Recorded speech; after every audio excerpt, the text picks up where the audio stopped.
Good night, everybody. Welcome to the Sports Frenzy podcast.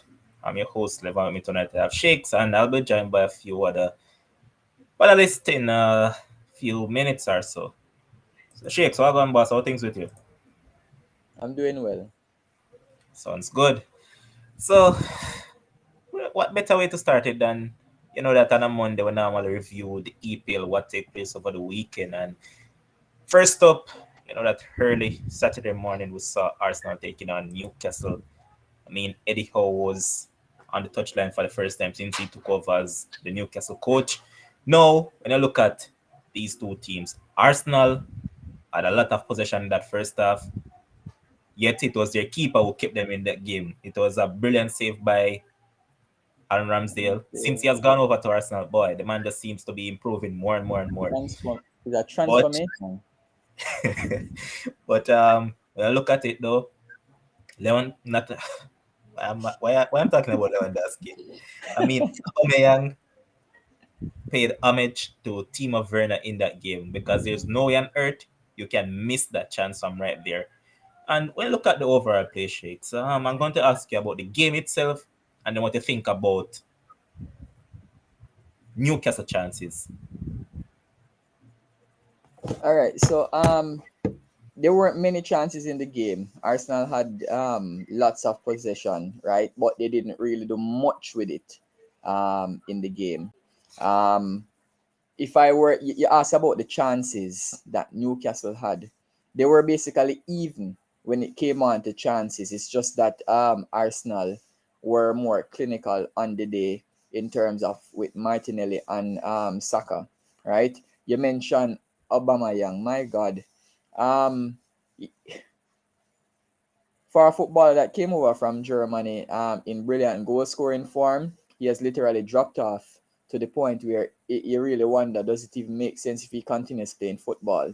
Because he really does not bring anything at all to that Arsenal team, right? And with him leading the line, he really never offered anything. That chance that you ask, how did he miss that chance? Well, on Facebook, a man say, simple, just go and ask Bobby Reed. Both of them will be able to explain how they missed that chance. Because listen, that chance was such a golden opportunity. We're still wondering how he missed that chance. To literally knock the post from there, crazy. But overall, in terms of the entire flow of the game, Newcastle they were in it. 2-0, I believe, was a true reflection of the game. You mentioned Ramsdale, and I said, what a transformation that keeper has had, right? Because to come to a club like Arsenal, yes, it's not a big club anymore, based on where they finish in the EPL, right? And in terms of challenging for the Premier League title. However, for a player like a young player, let's put that in, for a young goalkeeper to come and stamp his class at Arsenal in the way he has been truly remarkable, and he has been pulling off some remarkable saves.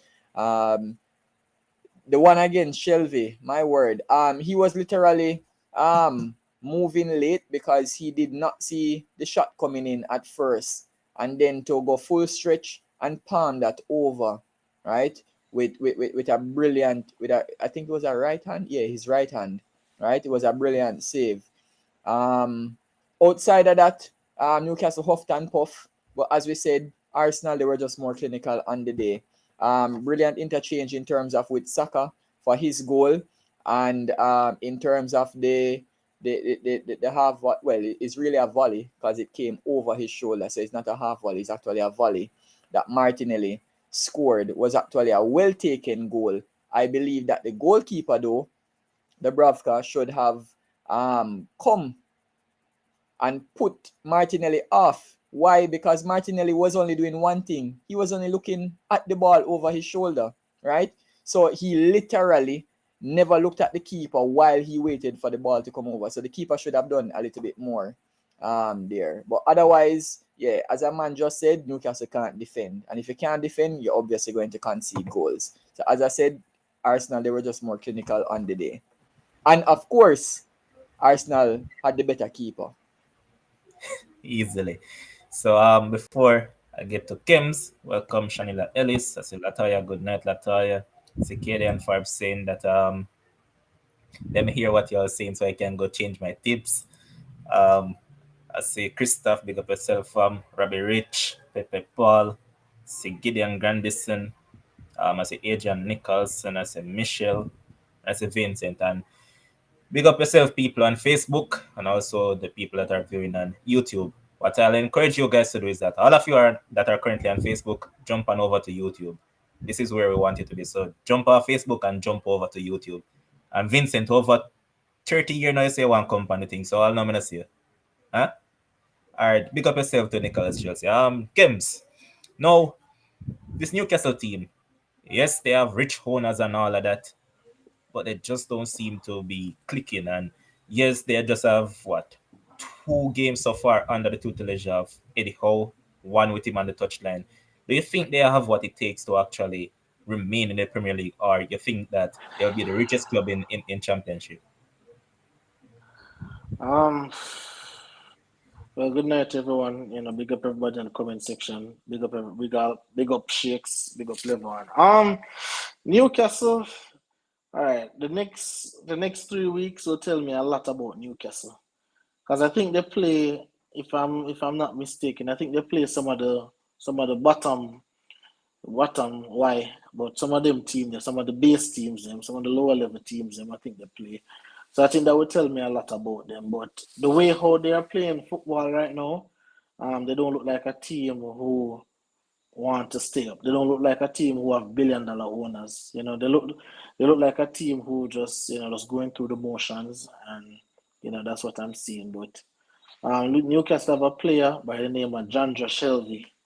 I would really want that player somewhere near my team. That man have vision. That man have eyes. No, no, bro. No. Oh, sorry. I just My remember team that. is I Aston just remember Villa. that's what I was about to say. I remember that you support E- Aston Villa. Exactly. I need a John Shelby in. I need a John Shelby in my Aston Villa midfield. I think he can bolster up that midfield, and also I think the vision that he possesses, and the football IQ that he has as well. He was a standout player for Newcastle, even though even for the last 2 games, even though they didn't get a victory. But I heard Shakes talking about the game, so I don't really have much else to add to that, other than when we were giving the predictions, I said that Aubameyang would score, and he definitely should have scored, but I don't know what he was thinking during that time. Okay. Shouldn't- All right, I said John in the comment section. I also say Jason, big up yourself, Jason. Otherwise known as Statsman. A long time I want to see you on the show in a Statsman. What go on? But nothing much to add to that than Saint Maximan went missing in this game, I should say. But nothing surprising there. Next up on the match day card, we saw Norwich taking on Wolves, and guess what? Two positive results for Norwich back to back. First, they got a W, and then actually, isn't it three on the track that they have gone? Two wins and then a draw.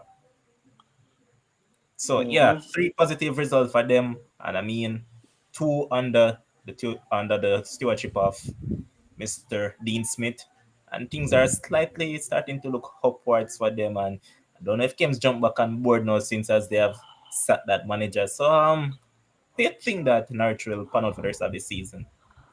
Well, I told you guys that once you run that coach out of town, because it was clear that, that coach, his level was just to get them back to the league.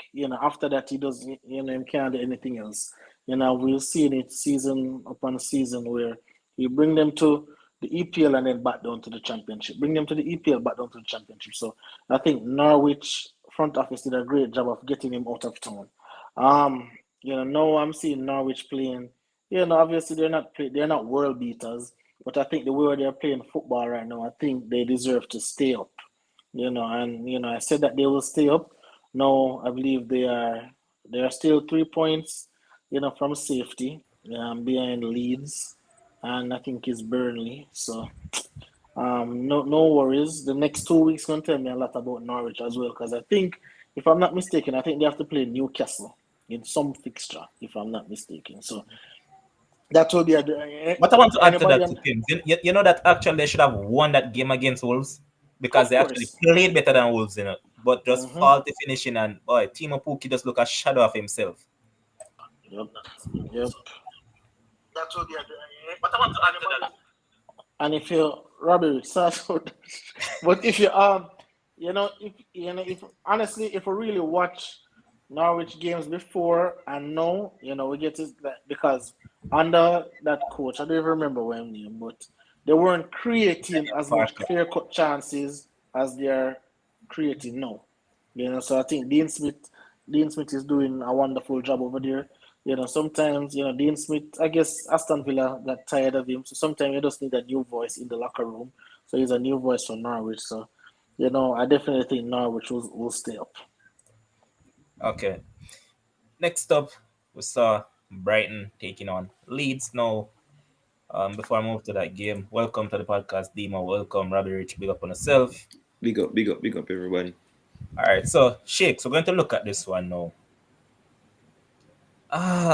It's a tricky one with the fact that the fans decided that they're going to boo the Brighton players, and Graham Potter came out and said that he thinks that the fans are ungrateful. Reason being, yes, it's a nil draw, they're in hate position and all of that.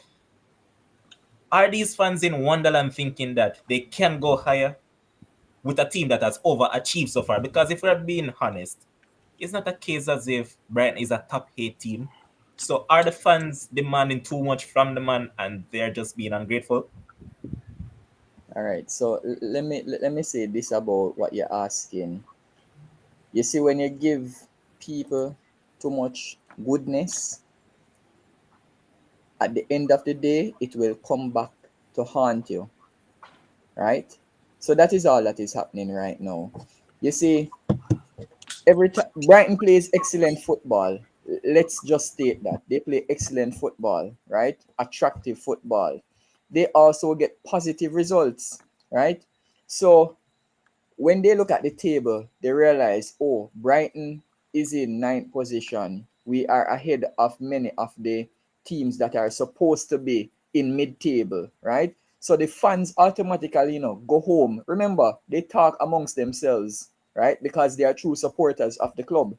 So they talk amongst themselves and they are going to elevate their expectations, right? Of what they really want to achieve. It's not necessarily about winning trophies, but they want to finish as high as possible. So at the end, at the end of the day, if Brighton draws a game, if they lose a game, all of a sudden it's as if their world is crumbling, right? Because they expect Brighton to get positive results every single game. Not only because of how they play, but you see, because they get positive results against even some of the better teams in the EPL when they play a team like Leeds or anybody at all that is below them. The fans are always going to expect them to get a significant result. So they either want, well, I wouldn't even say they want draw. They want to be scoring goals and they want to get 3 points. That I believe that is the level with which the Brighton fans are reasoning now, which is why they just going to get up and boo. But Shakes. Brighton has never ever done well at home. For me, Brighton is a better team away. That has always been the case in the EPL, right? So I'm never surprised when they get up and draw at home. They have possession, yes, play good football, but guess what? They don't score. Shakes, shakes, Yep. shakes, shakes. All right. So again, let me preface my comments by saying I'm not here to argue anything. I'm just saying it from a different point of view, right? I don't have a problem. I don't have a problem with the fans booing, right? And I didn't really like, Graham's response coming off as a bit defensive. If you watch that game, that last game especially, Brighton versus Leeds, it was Leeds, right? Leeds? Yep. There is no way that game should have been drawn. No way. And I think the fans have probably had enough of this substandard performance. All right, we can look at it and we can say, well, okay, they're not used to this, they're not used to that. But these clear-cut chances that Marpe is getting, these clear-cut chances that Trossard is getting, all of these clear-cut chances that when he was playing, Danny Welbeck is getting, all of these clear-cut chances, you don't need a wonder coach to score them chances here. So I think that is where the fans are coming from. I think that is where the fans are expressing their frustration. Like, come on, like I am in the stands and I could have scored that. My little sister could have scored that. These are goals where, as a professional footballer, you're supposed to put these away. If you're serious about being anywhere close to Europe or near Europe or in the top 10, these are chances that you're supposed to put away. And I believe time and time again for Brighton, it's not that they don't play attractive football, they do. But they're getting easy ABC, butt and catch chances that they're just not taking. And I understand the fans' frustration and they have all right to boo. What the players and the coach can do now is come out and, score the chances and do that and give the fans something for real about. But I think over these 12, 13 games, I think at least 5, 6 games, Brighton have gotten 6, 7 clear-cut chances. I'm not talking about half chances, not 50% chances, like clear-cut chances, and they have missed them. So I believe the fans are allowed to express their frustration, and I think it's warranted. Yeah, and I kind of agree with Kems too. It's like when you look at the games, because they have like 6 draws this season, and the games like we expect them to win, and I like say against the City and Liverpool, them draw with Norwich, and then them draw with Crystal Palace, teams where you expect Brighton to normally beat. So I guess them kind of frustrated in that sense. Like too many draws. We go back to the old Brighton days, drawing a lot of games, not taking our chances. So they're frustrated. They're fans. So can I ask this question? Not taking the Yeah. chances, right? Because a few weeks ago on the show, I was lamenting how you can't expect to achieve anything with somebody like Marpe and Welbeck in your team, right?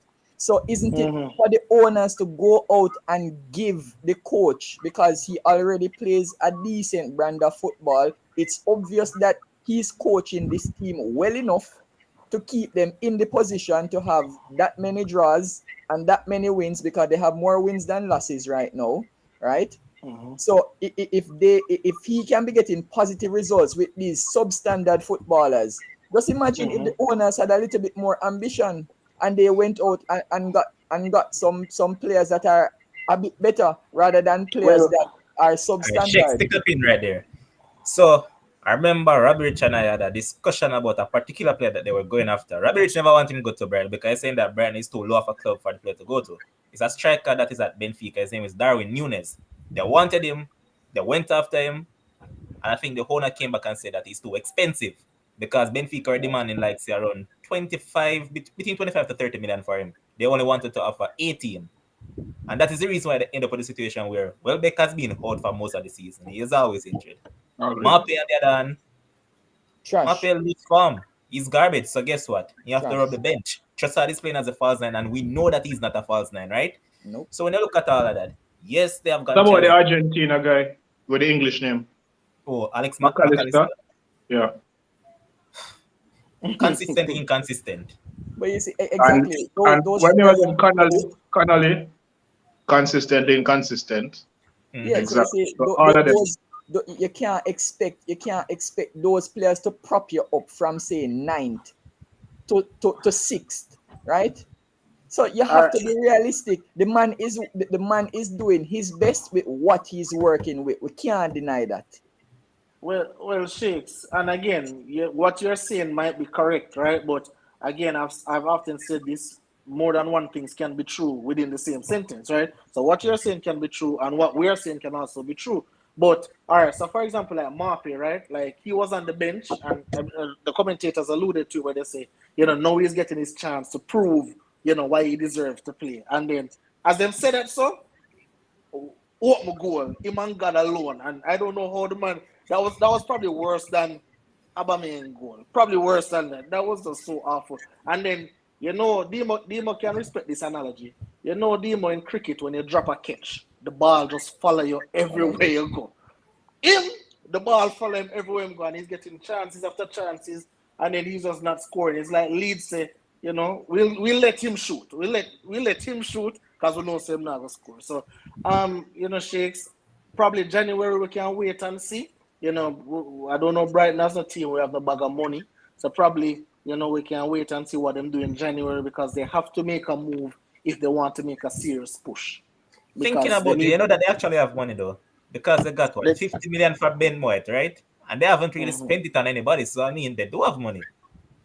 Yeah, but Levon, once again, you see, the owners, you have to factor in an owner won't necessarily want to try to go and overachieve, and then all of a sudden you hear that the club have to go on in administration and then end up all the way back. So why not be a decent mid-table team in the EPL, always making money, always being able to remain in the Premier League, right? You sustain your team rather than trying for some of these teams back in the day when they went for some quote unquote expensive footballers at the time or pricey footballers at the time. Where are they now? They are literally in League One. Many of those Obviously, teams, and not then even team the championship, League One. We don't even hear about them. You're talking about teams like Sunderland, Portsmouth. Portsmouth, and those teams. Many of them, Bolton Wanderers, Portsmouth. all them teams, right? Um, Damn. We really, yeah, we really have to ask, where are they now? So you see, the owners might be looking on that, right? So we can't just get up and say, oh, they must get up and go have more ambition. No, can't do that can because I the say something though owner might regarding have that? to be realistic. Yeah, as it relates to having ambition, you don't have to necessarily go out there and move. If you're a 10 million, if you're a $15 million, 15 million pound team in the sense of Man, not your your transfer record is 15 million for argument's sake. You don't necessarily need to jump, go all the way at 30 and 40. You can find exactly. somebody for 2025 who is better than what you have now because their front line just cannot score goals. So it is obviously them can sell maybe two or food and get some money in and use There's that a back in solution. March There's a solution on the screen. Follow along Vanessa with try to get Origi. He will Hello, score some hello, goals and hello. start No, 50-50 no, here. we're Man, let not me no make selling this one Origi. Origi. first. Man, let me make this Origi one makes first. sense, but Marshall does not. Because Marshall is just another Welbeck in the making.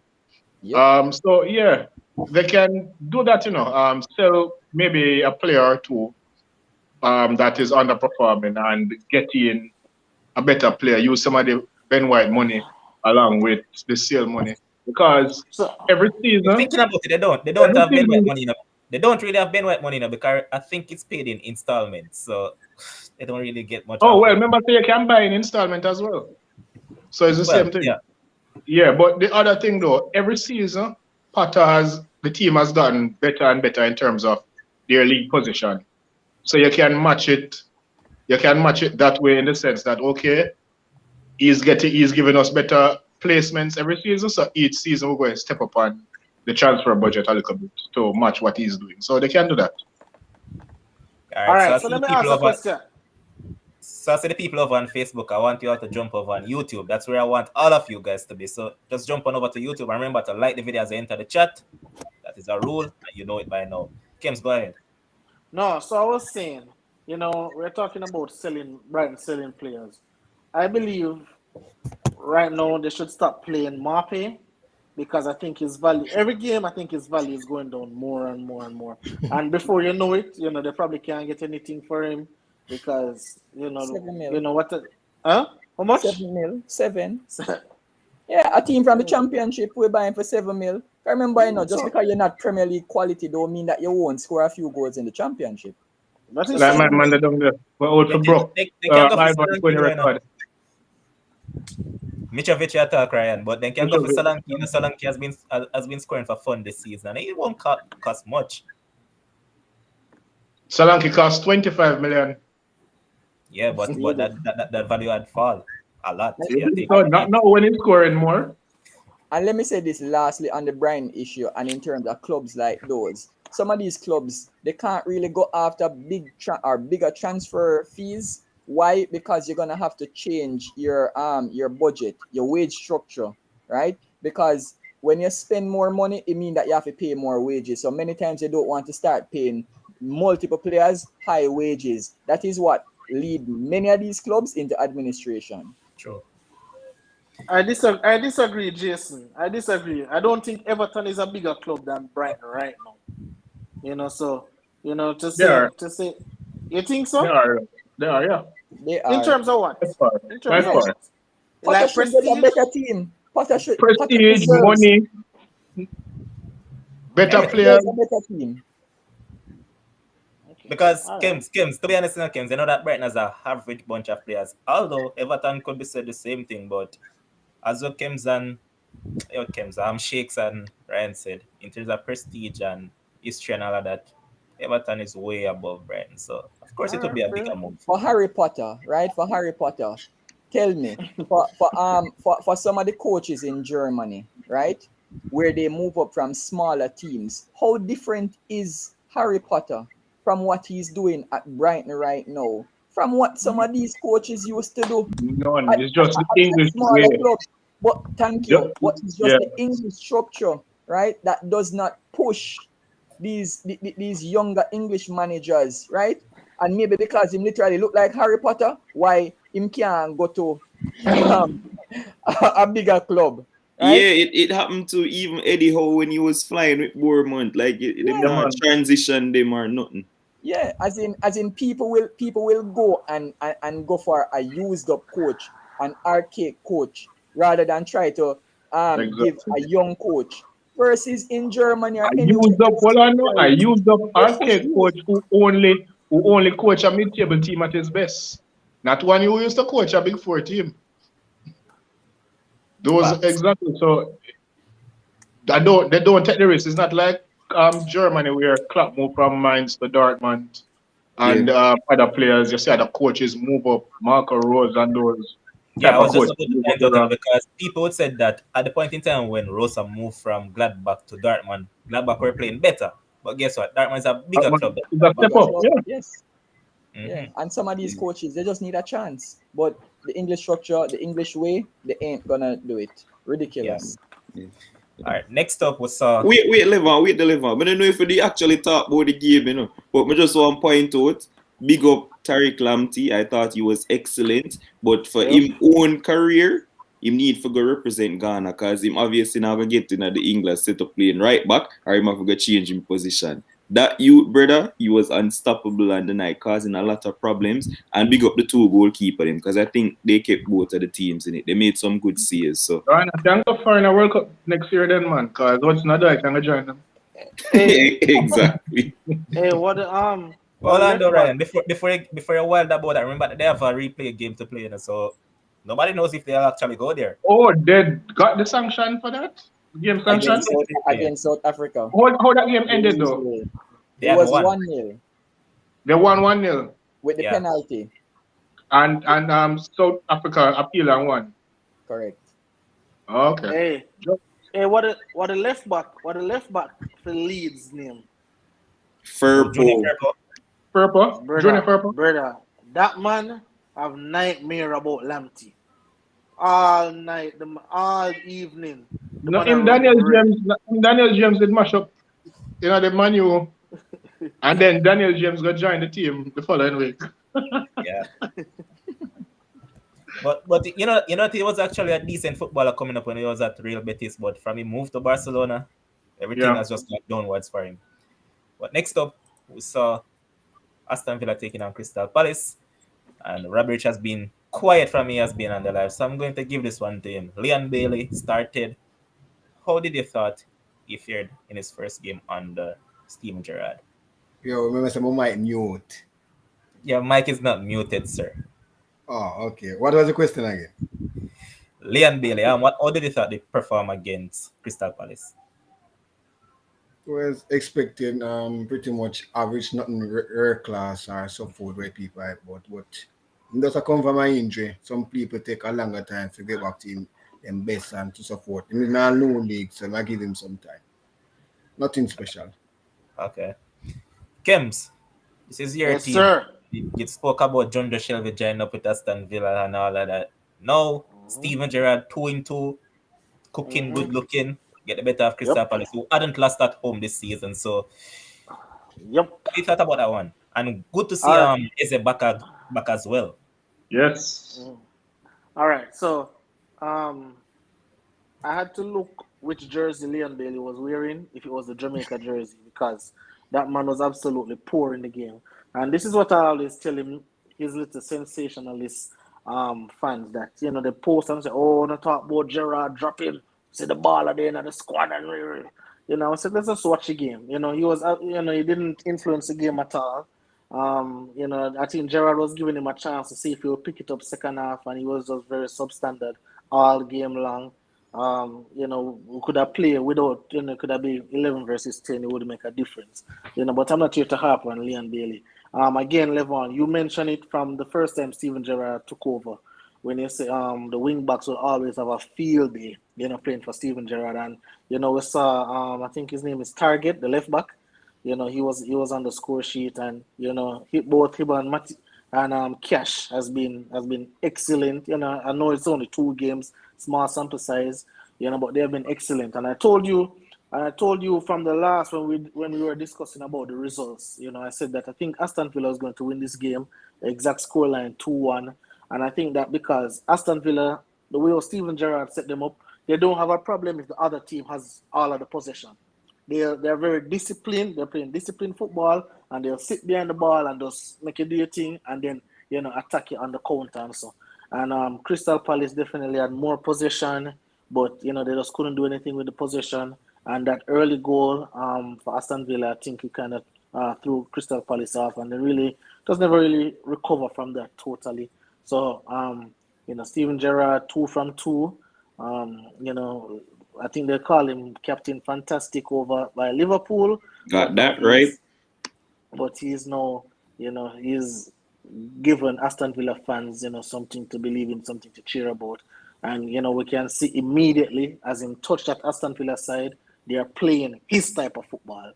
So all those coaches that need 5 years, 6 years, 10 years to have an imprint, something must be wrong. Because this coach have 2 games, literally after the international break, him step in, and he's being lauded by all the players. All the players love him, talk about him, big him up. So, it's really good to see. Hopefully they can keep it up. Yeah, and to add to that, he was absolutely pissed when them scored a goal late, because him do want the clean sheet. So you can tell the man has set a high standard at Aston Villa. So yeah, man, big up Stevie G. Alright, Deem, I'm going to stick with you on this one before I get to Ryan. No, a player that has been linked to Aston Villa is a player that Gerrard has coached at Rangers. And you probably know this guy because he came through the academy, I believe. Ryan Kent. I keep on seeing his name popping up, and they're saying that when you look at Kent is what Leon Bailey should be for Aston Villa that he has not been so far. Now, when you look at both these players, which one do you think is the bigger talent? The bigger talent. All right, so I've watched Ryan Kent all throughout the academy. I thought that he didn't get his fair chance, but he wasn't at the level that he is now, obviously. And playing at Rangers, he really stood out, and he was playing really well. For the bigger talent, though, I think I'd have Leon Bailey as the bigger talent, because he does more in terms of, he can take a free kick, he takes set pieces and all of these things. Ryan Kent doesn't possess that ability. He knows free kick and all of them stuff. He's kind of your natural back in the day winger. So he will take on your fullback, drive in, he will make a cross, and he will score the odd goals and stuff like that. So I think for the bigger talent, I'll give it to Leon Bailey. But if Ryan Kent is linked to Aston Villa, I'm going to see it as a big upgrade. But, he's decent. How old is he now? Probably 26, something like that. 26. Oh, and I'm prime. Yeah, but him never really, him have good seasons at under 23 level, but him never have the quality to play for Liverpool first team, Gerrard is the one that really gave him the shine. Exactly. And one last quick thing, Levon. Another thing I love about Steven Gerrard, that man don't work with no name. Because I was frightened to see Danny Ings on the bench. I was trying to see Danny Ings didn't pick up an injury or anything, but I think Ashley Young starting. And Ashley Young, so Ashley Young started. I think Gerrard liked Ashley Young for some reason, probably because he's a veteran, or him follow Maybe from instructions or what. England days when I'm a teammate. But Who knows? Kems, you just Yeah. pointed out something. If you followed Gerard at Rangers, you'd have known that this man don't care about the name because I see this man start dreaming there for week in, week out when therefore like was like 34, 35. Stephen Davis Hold who on. was at Southampton, and who's the other guy? There's another one that is over there. I don't quite remember his name right now, but I'll get back to it afterwards. But yeah, he doesn't really care about the names. Yeah, man, a performance them man they deal with, and that's how it should be. That's Mhm. definitely it should be. Yep. All right. Ryan, on the contrary, I'm going to look across on the other side. One of your former player has been a standout for Crystal Palace. He has showed up the defense so much, even though they concede here and there, but he has been performing at both ends of the field. He defend well and he's also scoring because I believe he has scored in successive games for Crystal Palace. I'm talking about Mark Gui. Now you look at what he has done for them. What you thought of him? Well, as I said, he has shored up their backline because with him and Anderson, they are not conceding much goals. It's not a team. Crystal Palace is not a team that you're going to beat. If you beat them, you're not going to beat them by much. So they are, and they have been consistent in terms of they are higher in the table than we have expected them to be. So he has come into the team and he became an instant starter, and he's playing like a Premier League defender. He's the best. I would say he's the best young defender in the league, 21 and under, right now. And he is a person that should take Tyrone Mings or Connor Cody's spot in England team because he has a bigger upside to him. And there's a reason why he's England under 21 captain as well. So Ryan, you really think so he's the man to take Mings them game? Yeah. Because for me, like I thought Tomori was better and Tomori not even get a look in. He was exceptional for AC No, Milan. I mentioned two players, who I think should be on the cutting block in England's defense, Mings and Cody. Mm. So him obviously can't take two games. Huh? I think Gui is better than Tomori. I think it's debatable, but I can see where Gui would have a better upside. I can see that. Okay. But right now it's close. All right. Next game we saw Liverpool did what was expected. Beat up Liverpool B-side. Well, not Liverpool. They aren't producing anyone right now, so I can change the B-side status and call them the real name. So Liverpool 4, Southampton 0. Dimo, go ahead. Talk about your team. Yeah, I mean, there's not much to talk about in this game. I mean, we dominated from start to finish. I think there were probably a couple chances that Armstrong wasted. But I think everybody on them donkey knew that Liverpool were going to win this game, and it was a matter of how much, not if Liverpool would win. Obviously, like I said to you guys, I think we're starting to come into our own. We have midfielders coming back now, which is great. Oxlade Chamberlain look like he's fighting for his place in the team because he's been on a brilliant run of form, playing well. So I like to see that. Obviously, the only standout there is Sauce Boss Thiago, continuing to dominate the games, continue to spray passes all over the place, continuing to thumbs up and banging in, adding some goals to his game, which for me, him the need for score for me, for show him quality because he's just something different for a Liverpool team. His passing range is excellent, both left and right foot, and he just makes us stick once Fabinho is in there with him. So yeah, man, formality for Liverpool, and I will just move, looking to catch the Champions elect. You know what I mean? Hold on a second, before jumping, Kim. Hold on.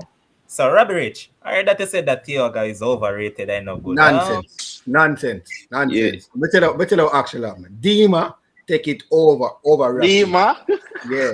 But tell you what I'm saying. Actually, me say Liverpool as a midfield combined is overrated because they have a one direction thing. And I even make a post and say Thiago is the best midfielder at Liverpool with talent because he's more diverse than every one of them. Him take it a proportion and believes that everyone may attack. When they're playing one way. And when they're playing other systems, then look, normal. And that's why I say team and he start overrated. So hold on, you never say Thiago overrated. Stop You never saying nonsense. Wait, no, Big wait, no. nonsense. Said they were All right, forward, midfield I'm going to find your post. I'm gonna bring it up on the screen. Stop it. No way I talk about. The man come from La Liga, man. Heavily back La Liga players. We say, boss, all right. Me say, me I go find the post and show it on the screen, brother. Nonsense. I have ever get nonsense. Hey, let peace reign, gentlemen. Yeah, I ever get nonsense, brother. But can't be a walk. I tell people that. Stop the nonsense. Boss, stop cuss now. When I find the thing, me show it on the screen. Good, go ahead, Kim. All right, yeah. So, I must say that Kim's got this prediction spot on. I said it would be 4-0. I'm leading this prediction competition that we had. So I must add that as well. But yeah, as I said to you guys the other day, when persons are saying Chelsea look the best, I told y'all, you're probably only watching Chelsea games. But to me, Liverpool look the best team to me, especially attacking wise, well-oiled machine. No matter if it's Jota, Firmino, Demo, it doesn't matter who it is up there, right? Anybody up there, they are going to score the goals, right? So, Liverpool does look really, really, really good right now, and I don't. Liverpool is a team to beat right now for me. Not Chelsea. I think Liverpool is a team to beat right now. Oh boy. Anything from you, Shakes, in regards to this game? Well, in terms of the game itself, it should have been a cricket score. That's all I will say. Dima will probably agree, right, that it should have been a cricket score because the number of chances that Liverpool created in that game, 4-0 wasn't a true reflection of the level of dominance that they had throughout that game. Missed a lot. Go again? I'm saying even though Jota scored twice, he missed Yeah. And he should have scored a hat trick for sure. Yeah. But Shakes, what I was asking, do you think that this will put a blip in Southampton survival? I think they will still get through this. They're on 14 points right now. A 5-point cushion. I say I have them to remain. I know that Kems is the one that wants them to go down so that he can win a bet. But I have Southampton to remain. There are teams. The good thing about a relegation battle, right, and a 20-team Premier League competition is that if you can find 3 teams that are worse than you, you're going to be okay. And I believe that there are 3 teams worse than Southampton right now. With today. Who are those 3 teams? Who are those 3 teams right now? Newcastle. All right. Norwich. Mm-hmm. The same Norwich. The same. Hold on. Let me just hear the names. Yeah, let me tell you the names. So Newcastle, Norwich, Burnley, and Leeds. Those are 4 teams that are worse than Southampton. All right. So can I add something here? Norwich and Newcastle has had new coaches. So let us see how they move with those new coaches. No problem. But we're talking about here and now. No. I'm also speaking of the here and now also runs into me. So you have to look at it from that perspective as well. Shakes, I can add Watford to the mix. That goes into me. Leeds will find the points because it's Leeds and Bielsa is their coach and Bamford will be back and some of the other injured players will be back. So Leeds will be okay. Burnley, we have seen them do this season after season. So the verdict is really out. You've seen Burnley do what? I am going to say Burnley always starts slow. I think Watford is going down. I believe that Burnley will be relegated. I don't believe that Sean Dyche will find the inspiration that is needed. They never get a takeover over there. Burnley never get a takeover over there. No. Not confirmed, but hold on. Did they? I think they didn't. I stand corrected, but I believe that they have new owners. Yeah. Or Them new one, them, if he didn't came through, I think it was on the cusp of coming through. I think it's one of that. But I know that them, some them, Americans are taking him over. them new Guys, owners, they broke the Burnley oath. only has one win, 1 win all season. 1 win. Burnley will be fine, boss. Yeah, but The thing is you that see, you're going based on former glory, right? We're talking about the current season, right? You can't get points from the previous seasons to remain up. But shit, Ryan said it to you. This is how Burnley start most seasons. They have always been poor. With one win, Not necessarily after one win, but they have always after started that. 13 games. This is probably the poorest Burnley has started. Yeah, probably.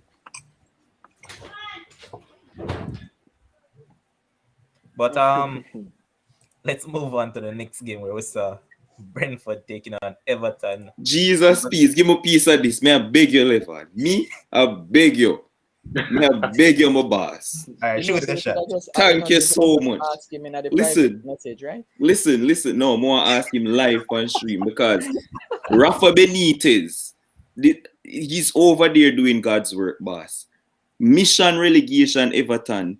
Listen, I don't know about anybody else, but may I just say this right now. I don't know if it's trending. I don't know whatever it is, but Rafa Benitez looking like he'll be getting the sack. 21 points available because I think his last 7 games, him only get 2 draws. So that are 2 points from 27. Zine, and you know what's coming? Because I was checking his fixtures. Him face Liverpool next, Arsenal, Crystal Palace, who is on great form, Chelsea, Leicester City, and I mean, him can probably beat Burnley. But listen to me. When Calvert-Lewin coming back though? I don't know when Calvert-Lewin coming back, boss, but they need him like really look like yesterday. him that carry the team. They need him like yesterday. All right, I'm glad you mentioned that, because I was reading an article earlier and it's saying that Benitez needs to take some risk. So they have this youth and he has been banging the goals in under 23 competition. His name is, I believe it's Elliot Sims. He has scored a lot of goals. So they're saying that he should put some trust in the youth just as he has done with Anthony Gordon. Reason being, that man can't come to worse than Solomon Randon. He's poor. Where you bring Randon from? You bring Randon with you everywhere you go. Newcastle, China. Yep. Everton. What is Randon? What do you mean? What do you mean, Ryan? Are the next Javon Watson? Exactly. Every coach and them player. But Ryan, you know that many coaches has one player like that. That everywhere them go, they try to bring them with them. Not Pep. Yeah. Not Pep. And it's always a mediocre player. Exactly. It's always a rubbish player. Yes, boss. So I'm happy. I'm happy for Rafa. He's doing the Lord's work. The Lord in common letters, obviously, and he's doing agent stuff over there in terms of Liverpool. I don't know what him expect for when we go over there Wednesday, whenever we play him.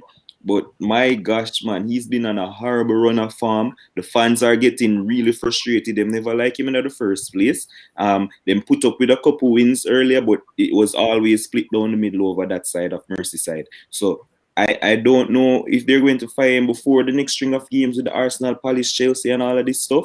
But I am willing to put my neck on the block and say that Rafa might be the next manager to be sacked. And we've had probably 6 managers already lose them work in the Premier League.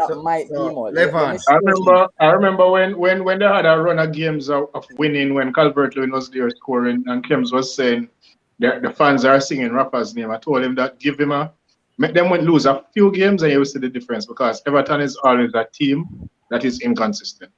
Well, check me up. So go ahead, Robert. So Levan, this is right now. What the Rafa thing, right?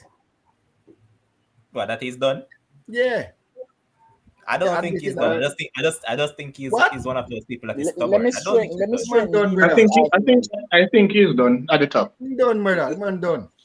Let me strengthen Demo's argument, right? They have Liverpool, Arsenal, Crystal Palace, Chelsea, Leicester City, Burnley, Newcastle, Brighton, Norwich, Aston Villa, Newcastle. That goes all the way to February. There are only probably 2 or 3 winnable games between now and February. You have to get They're going Now to they succeed. can beat Newcastle. They'll beat Newcastle. Yeah, that's why I said there are two Yes, or give us three that. Hold, wins. hold on, hold on. Rafa National like This till current January. total can be Newcastle. But Yep. Newcastle have been poor, but Edio will beat that but side. Kems, that game, that game is all the way on the 30th of December, against Newcastle. So if you are looking for a win come December, That time, Richarlison will come back from the yellow card. Calvert-Lewin will be back, and they'll be playing some better football. So check me out, right? I remember when we started this show when the Premier League season was just beginning, and I said to you guys that Everton will finish below what they finished last season under Ancelotti, and you guys tell me no, that not happen, right? So look at this, right? This is my issue with Rafa in this game. Rafa made one substitution. Randall was poor all game, He made one substitution, and it's when him take off Townsend for Gray. That was his only substitution. And he was down 1-0 from the 24th minute. So this looked like he's a coach, as Dimo said, that is doing the Lord's work. Because only the man who do the Lord's work would have only make. Even at the 80th minute, they say, all right, boy, I have to put on them two players to try and get something. Not even that him do. Like him just Yeah, go through the but what if motion. nobody on the bench when think good enough to make a change? probably he just doesn't trust the players. Who on the bench? Who on the bench? I'll tell you on the Try. bench. Try. What about? Yeah, try something. Put on. No, just tell me. I don't know. I don't remember the bench. Pick on the youngster. All right, I just call a name, Ryan. I said the obvious union Sims. He has been scoring goals for fun down in the under 23. Is he on the bench? Yeah, he was on the bench. On the bench they had Gray, Delph, Kenny, Tucson, Brantwaite, Sims, Dobbin, and Begovic. Yeah. Yo, to be honest, Everton has made some waste of signings over the year. So really and truly, that's really nobody on the bench. Huh? No. The thing is, Shakes. If you start Randon, the output we get from Randon, I'm sure a man like a Tosun could have given at least 10% better than that. Randon was absolutely trash. That's why Shakes. That's why I said give the opportunity to the youngster. The youngster will be more hungry. He'll want to try to cement a place in that team. Plus, him name Sims. Why not try him? Anybody name Sims? But I'm not gonna agree with Kems when him said try Tucson. Listen, Tucson. No, man, Tucson is tush. That man no good. That man need to go back. He need to go back to Turkey. Him better. I think he would have given them a better chance. Hold on, he's back in it. When you said Tucson, I was wondering who. You mean Cheng Tucson? Yeah. He's back. Yeah. I thought that guy was gone. The thing about some of the signing Everton has been. Remember the guy they had, his name is what? Omar Nias and all those guys. They have made a lot of waste buys, That man scored one goal in probably 30 games. You know what's supposed to be blamed for that though? Marco Silva. Marco Silva spent on a lot of garbage. Yep. Yes. When he moved from Wolves, Well, remember in the get Richarlison. Yeah. The Watford link from Watford, yeah. He has been doing a lot. He's one that is coaching Fulham, Richarlison. He's coaching Fulham, yeah. Wow. No, so when I give him props to Richarlison for him, I want baller. Richarlison good. No, Richarlison is good. No, if Richarlison was in the team, Richarlison started He's a half decent footballer. Richarlison is like Sar, brother. Two of them when I see him. No, Richarlison is a stock star. He is Brazilian, so you'd literally give him 5 out of 10. He starts for Brazil as well. Yeah, but still he's a 5 out of 10. Fred starts for Brazil too. All right, let's move on. Next up was Man City taking on West Ham in snowing condition, and Man City got the better of West Ham by 2-1. Any surprises there? Any of you guys can take up that game? What game? City. So you didn't hear. So I'm saying City against West Ham. What you have to say about that one? Stroll in the park. I just was surprised. City actually conceded. From the first 15 minutes, it was over the game. All over. You understand? So it was like a training session for them. I just think that City should have executed better and make the result affect shows what happened on the pitch. It was all over them. That's it. Yeah. That's it. You know. I Oh, sorry, actually Dima. watched the Go ahead. game. Go on, Kims. But go on. If you watch it, go on. No, no, I was just Dima, you saying gonna say that. something? No, I was just saying that I thought City were professional, especially in those conditions. It was horrible. Like, I don't know how people play football in that boss. It was No, horrible. it happened already. I remember the Costa Rica versus America game in the World Cup qualification. No, no, I'm saying I know it happened already. I say I don't know people playing at that. It just looked like it would have been very uncomfortable. I would kick off of this, and think of the ball. Exactly, and then them You can't they spin were the ball. using the yellow ball and all of that stuff, and it just seemed like, City, once they got used to everything, they just started to run people off the park, and they kept possession even though it was so, snowy and all of that, and they did what they had to do. Sterling, I don't know how he missed the goal. I don't know how much try or think in him head, but that Sterling keeps doing that over and over again. And again, sometimes it justifies why I said that watching him and Jordan Ibe in the youth academy, I was a better player and people always kill him. But anyway, it is what it is. He missed that chance, and then it was a great goal that Lanzini scored to get the one goal. Edison was furious because he might look a next clean sheet, but it was a wonder strike from Lanzini, man. Manchester City, like me say, I said it from early on when City did lose to whoever they beat them the time, that City are one of the teams that can go on a 12, 13 game winning run, and you can never write this team off of a title challenge. Never. Yes. That was when Palace beat them, eh? I think a policy beat them, man. Yeah, I think Palace beat them. Yeah, Hey, yeah, Palace, Palace. hey, one thing with Lanzini, when them man they score, say some cracker. Yep. Say some cracker, man. The man in the Once them score man they top in or not from 6 yards or not like that. No, sir. Be a cracker them man they score, but Dima basically say everything. Boy, City look good. But Sterling I miss some goal that sometime I have to make you really scratch your head. Sterling's been Sterling. But here's Jason saying that Gundogan has been a revelation on the paper. I wouldn't say that. disagree. Facts. No, Come on, them man, me ball.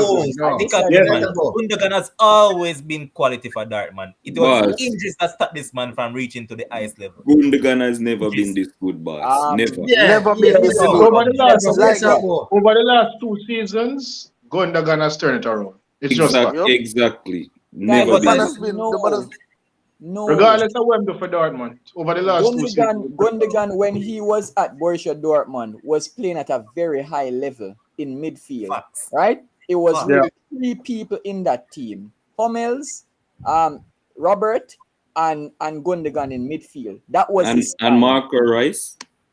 Yeah, but he was injured a lot of the times, right? So in terms of the mainstays in the team, that was the spine. When Gundogan came over to England, if you realize, he was not always fit, 1, and 2, Kevin De Bruyne was ahead of him, and what's his name? David Silva was there. They were the focus of the team. Plus, you had Aguero always scoring, right? So the attention wasn't really there on Gundogan, but there isn't a big difference in terms of his play when he was at Borussia Dortmund versus now, right? It's just that when you're playing the EPL, you will get more attention when you're scoring goals versus when you're in the German Bundesliga. But Gundogan was always that box-to-box midfielder, always control. So Shakes, yes, Jason said that Gundogan was the top scorer for City last season. He did not have that distinction for Dortmund. I can easily rubbish that argument. You know why? If Dortmund had Robert Lewandowski as their striker, what do you expect? City never have any striker last season. Boss, I can tell you that at Dortmund, I think at the same season they when Kagawa did it, and Kagawa was outplaying Gundogan. I'm not ask you that. Yeah, but may I tell you that this level that Gundogan is in right now, he's never been this good. Never. Kagawa and Gundogan play different positions though. I know. He was the attacking midfielder, and that's why I pointed out when David Silva was there, Gundogan never get this type of attention because it was David Silva getting all the attention. In the 2018 World Cup. Yeah, but as I said, it's injuries that has always played Gundogan. But let's move on and look forward to Leicester against Watford, where It was a goal thriller. It ended in a 4-2 result, and I believe we spoke about it a bit. Kems always said that Vardy and Madison would have a field day against Watford. So Kems, go ahead, Yep. start. All right. So, you know, when I, I mean, a lot of persons can attest to it. I've said that, when Watford play, I always trust my eyes, and my eyes will tell me say Watford will never duplicate the performance that they did against Manchester United, and I never know they would get four, but I know Leicester City would have run them off the park. And again, from Okalo, James Madison, I don't know what happened. That man just have been playing so, and I think James Madison got some self awareness to say, you know what, this is my situation, and probably wanted to go to Arsenal, but he just didn't get the chance to. So now he's in the team, and you just have to go play football, and Yes, I'm not he's thinking that totally though, turned it Kems. out. What do Thing you that think? talk to him, You think Kasama Deli Ali Rabaf on him still, what happened is that thing that talk to him and the coach. Ali. Had a one-on-one with him and show him some video of how he used to play when he was playing good, and I guess that affected him. Is that So is now that he's is back to that, playing that good. that's true? That's true, or you're just a No, true? true. Yes, Oh, true, man. okay. Oh, yeah. So because I Because think I he remember have that a, he came a on goal. in a game and the fans were booing him. You know, Um, once your own fans them start boo you individually, boy, it's a dark place. That is a dark um, place. But I think he had a goal. He had a goal and two assists, and obviously Leicester. But I'm more worried about this Leicester City's defense. yes, I'm worried about their defense yeah. because giving up those two goals against Watford, and the way how they were Fafana is this, defending, man. The way the you said way they they were. need back Maguire. No, man. Fafana, the man them need back. Fafana is the mainstay in that defense. Fafana make So, everybody look good. so is the reason why they might concede so much goal? When he's If there, they they get play back, look better. here, if they get back Fafana and James Justin, you don't think it improved them defense? Of Big time. course. Slightly. Of course. Yeah, but Slightly. I don't remember. I don't remember the second goal, but I know one of them ND kicked down the man in the box. It was a penalty. But what was the second goal? Because we're saying they need to work on them defense. But that game here, The second goal was the breakaway in terms of when the snow came down oh and yes. what's his name? Dennis Yeah. Yeah. charge Yeah. at the player, yeah. But Gotcha. you don't realize, when you don't realize something, Because I remember that it was Castagna that got caught in possession to it for that one. Disappointment though. But Demo, when I'm saying about the defense, I'm talking about the totality, Yeah, not only yeah. this. Me know. Me just try to remember the goals for that game Oh, here okay. per se. I Oh, remember one was a penalty. yeah, yeah. Because if Leicester City, I'm sure they have Champions League, aspirations also. So if they want to make it to the top four, they have to be better defensively. And they have to be able to obviously stop the opponent from scoring, and they're not doing that right now. So we'll see. So Kems, Also, Madison score one, Vardy score two. Who scored the other? Look, man. I was. Andy Mola. Hey, so for the past like 3 weeks, the brother there with the weird name, he might work hard though, and him get some goals, but the goal them either offside or yeah, man. far come in, and Yeah, man, and the so he might snow work hurt him. hard. Yeah, so it was really nice to see, Whereas him get a goal. once Ralph did rate him for pick him over, so that means I'm like a use. I'm curious, man. I'm curious. And the snow But hurt you him, man. guys And the snow hurt you him, guys man. realize something? It's the former Watford coach versus the former Leicester coach. Yep. Both of them the different players. Yeah. Yep. Mm-hmm. That coming like if you're married to a girl and Dima married to a girl and on a divorce and when I got married to the ex them. Wow. No, Kems. brother. Why, man? No. What brother you talk Come about? on, Kems. Why everybody No. a call me name tonight, brother? No, you know enough a situation like that in real life though. Like, let me tell you something about love, brother. When you love Yeah, somebody, right now. find who you love. Find who you love, brother. Find who you love, and don't worry about who used to talk to this or who talk to Wow. that. Find Yeah, who love true, and be true, happy, true, brother. true. Wow. Wow. True, true. Why are Just we saying wow. wow? So Why are we Kems, saying all right. wow? Also, even when you pull up the data, So Kems, all right. Let's say we on here are a family, sports frenzy family. Zine, Yes. we are bridging for the longest while. Say Me and this Katia link will stop deal. You tell me say you being my virgin at the point Nope. in time, he's going to No, me talk to not her. look on her. Nope. All right. That's the So bro code. You don't. no man, no the bro code is invisible, right? let me Yeah, let because me you have explain. no So honor. no, that's Morals. man. Stop it now. Where the About now. morals comes? Come No, on, man. no, but no. Yeah. Listen to this level. We could talk some Man, put it. football, no, brother. Hold on. Man, put it from mine. If me talk to a girl, Zane, and me and her stop talk, and one of my next brethren them want to talk to her, me not have nothing against that. So, like, if me and her are there again, why him can't talk to her? That's just the reason why him can't talk to her if me and her not talk. Kims, Like, that's why what's you the want problem? married Kim, woman. certain things that I don't want to say about this topic I can't say on here, so I just leave it alone. I just think the world is big. It's too big for that. But anyway, if Exactly. Facts. it Let's is what move it on. is. Well said, Ryan. Um, Well So, said. so let The me ask. world is So let me too ask you a big. question, Levon. Suppose the person where me did I talk to, suppose that is your soulmate. You gonna make bro code stop you from your soulmate? I just want to know, Yeah, and then I move on. because that's the bro Okay. code. but soulmate don't exist. Soulmate is not real. Just like how the bro code do exist. So like, let's move on. All right, and the final game of the match weekend was Chelsea taking on Man United, and boy, I mean, as I said on Facebook, I'll take the point. I never was impressed by the performance overall, but I'll take the point. Wanted the three, but that's just part of life. But in regards to the Chelsea fans, I heard 3-0, 4-0, 5-0, 6-0, and all sort of high score line. No, the biggest news that came from the beginning of that match was Carrick benching Cristiano. People are saying that he shouldn't have benched him or rated, blah, blah, blah. But I say Cristiano has played against Chelsea for 15 times, and he has only ever scored against them once in his career. Only once. So, I mean, I didn't really have a problem with the starting lineup, except with Matic, because I don't want to see Matic in the team, none at all.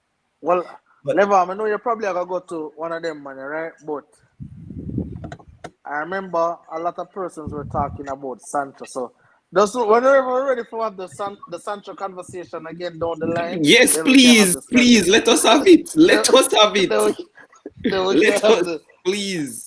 Beamer then we can versus have the Kims Sancho. and Then Levon. we can have the Sancho conversation down the line because right now, as I've told you guys before, all Sancho needed was game time. You can't make an impact on the bench. You know, you can probably be a motivational speaker, but apart from that, there's not much you can do from the bench. Now you see the man getting game time. Now you see the man scoring goals. Now you see the man impacting, Goals with playing a S impactful. Yeah.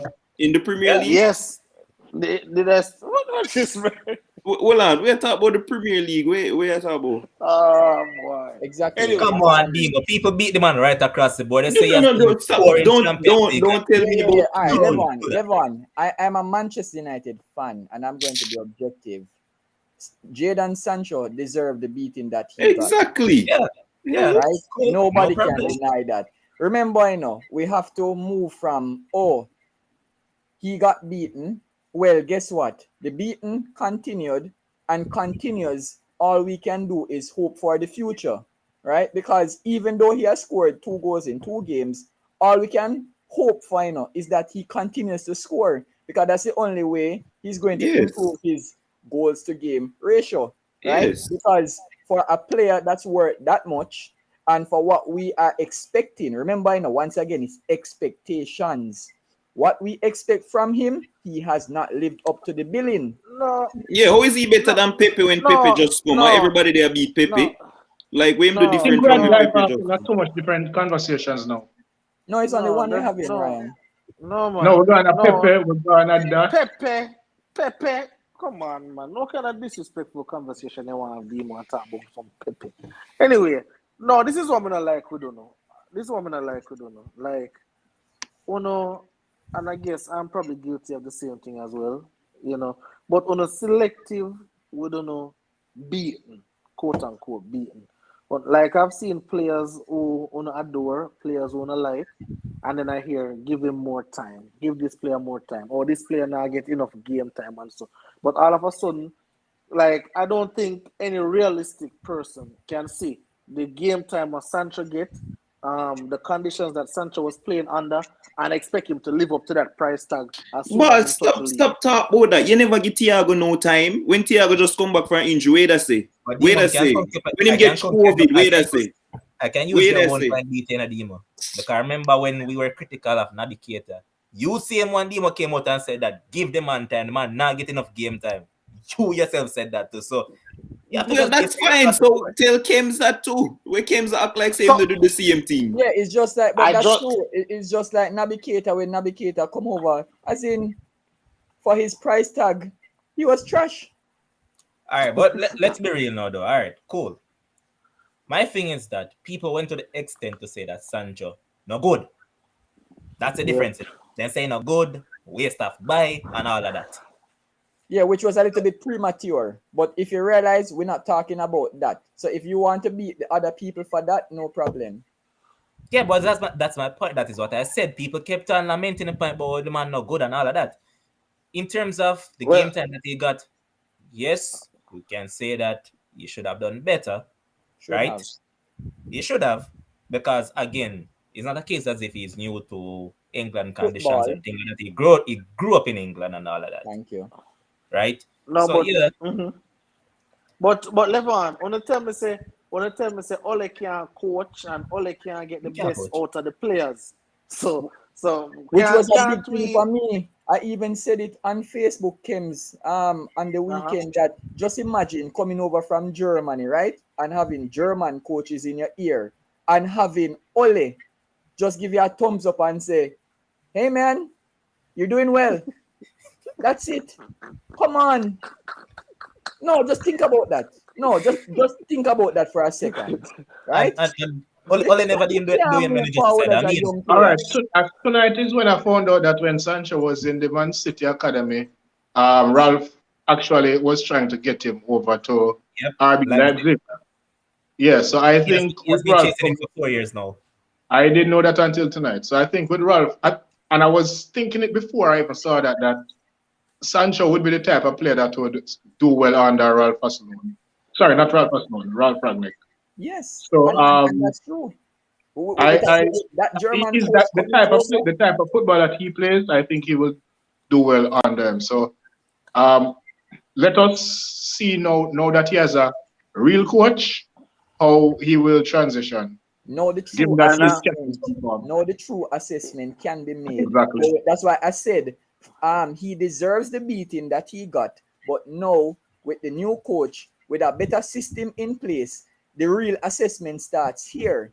He literally has no excuses right now going Agreed. forward. yeah, and So we yeah, can talk as it about the game relates, now. yeah, as it relates to the game, right? I think benching Cristiano, I guess based on how Carrick wanted to play, you know, say Cristiano never did do the bag of run up and down, you know, what he wanted and the quote unquote pressing that he wanted. So I think that was the right decision. Only Cristiano Ronaldo sensationalists will be upset that There he was no got benched. pressing though, but okay. Thank you, Ryan. Because Well, I was well, gonna ask him when he was finished talking, what press was he talking well, about in the game? well, But we didn't well, press. as the coach say, the new coach will come in as him say, like you're half pregnant, so you have No, the half press on the. no, Mr. Messi. Don't try that. Don't try that. We all watch the game. Don't tell me what the coach is, the new coach coming in and what his philosophy No, is. no, We're no, no, talking no, about no, the no, game. no. Shake. Sometimes you just calm down. Just shake. Just calm down. No, I am saying the coach did a press conference and he was saying you're not gonna half press like how you're not gonna half pregnant. Just calm down. No. So I'm saying I Yeah, guess they were everybody saw half that pressing. interview. Well, But I'm clearly you asking, didn't. we're not talking But about the anyway, press conference. We're talking about a game that took place. okay. Which All right. pressing took place in the game? Well, they were. Well, I see they were half pressing. That's what I saw. Wow. Probably I Come am on. blind, but I saw they were half pressing. Anyway, You are blind. so all right, thank you. So I saw anyway, Chelsea have the ball in defense. I'm gonna say Manu retreat. In a Exactly. defense, Chelsea have the ball, you know. And Exactly. Manu And the man them retreat address taking back. into a low block. And I'm like, what is But I think it was a good point by Carrick, as Levon said. You know, many persons thought it would have been 5-0, 6-0, 7-0, 8-0. You know, but you know whatever philosophy he should have had. been? Huh? It should have been. The man them just Exactly so. don't put the shot them on target. The clear chances never And going. De Gea too. Exactly.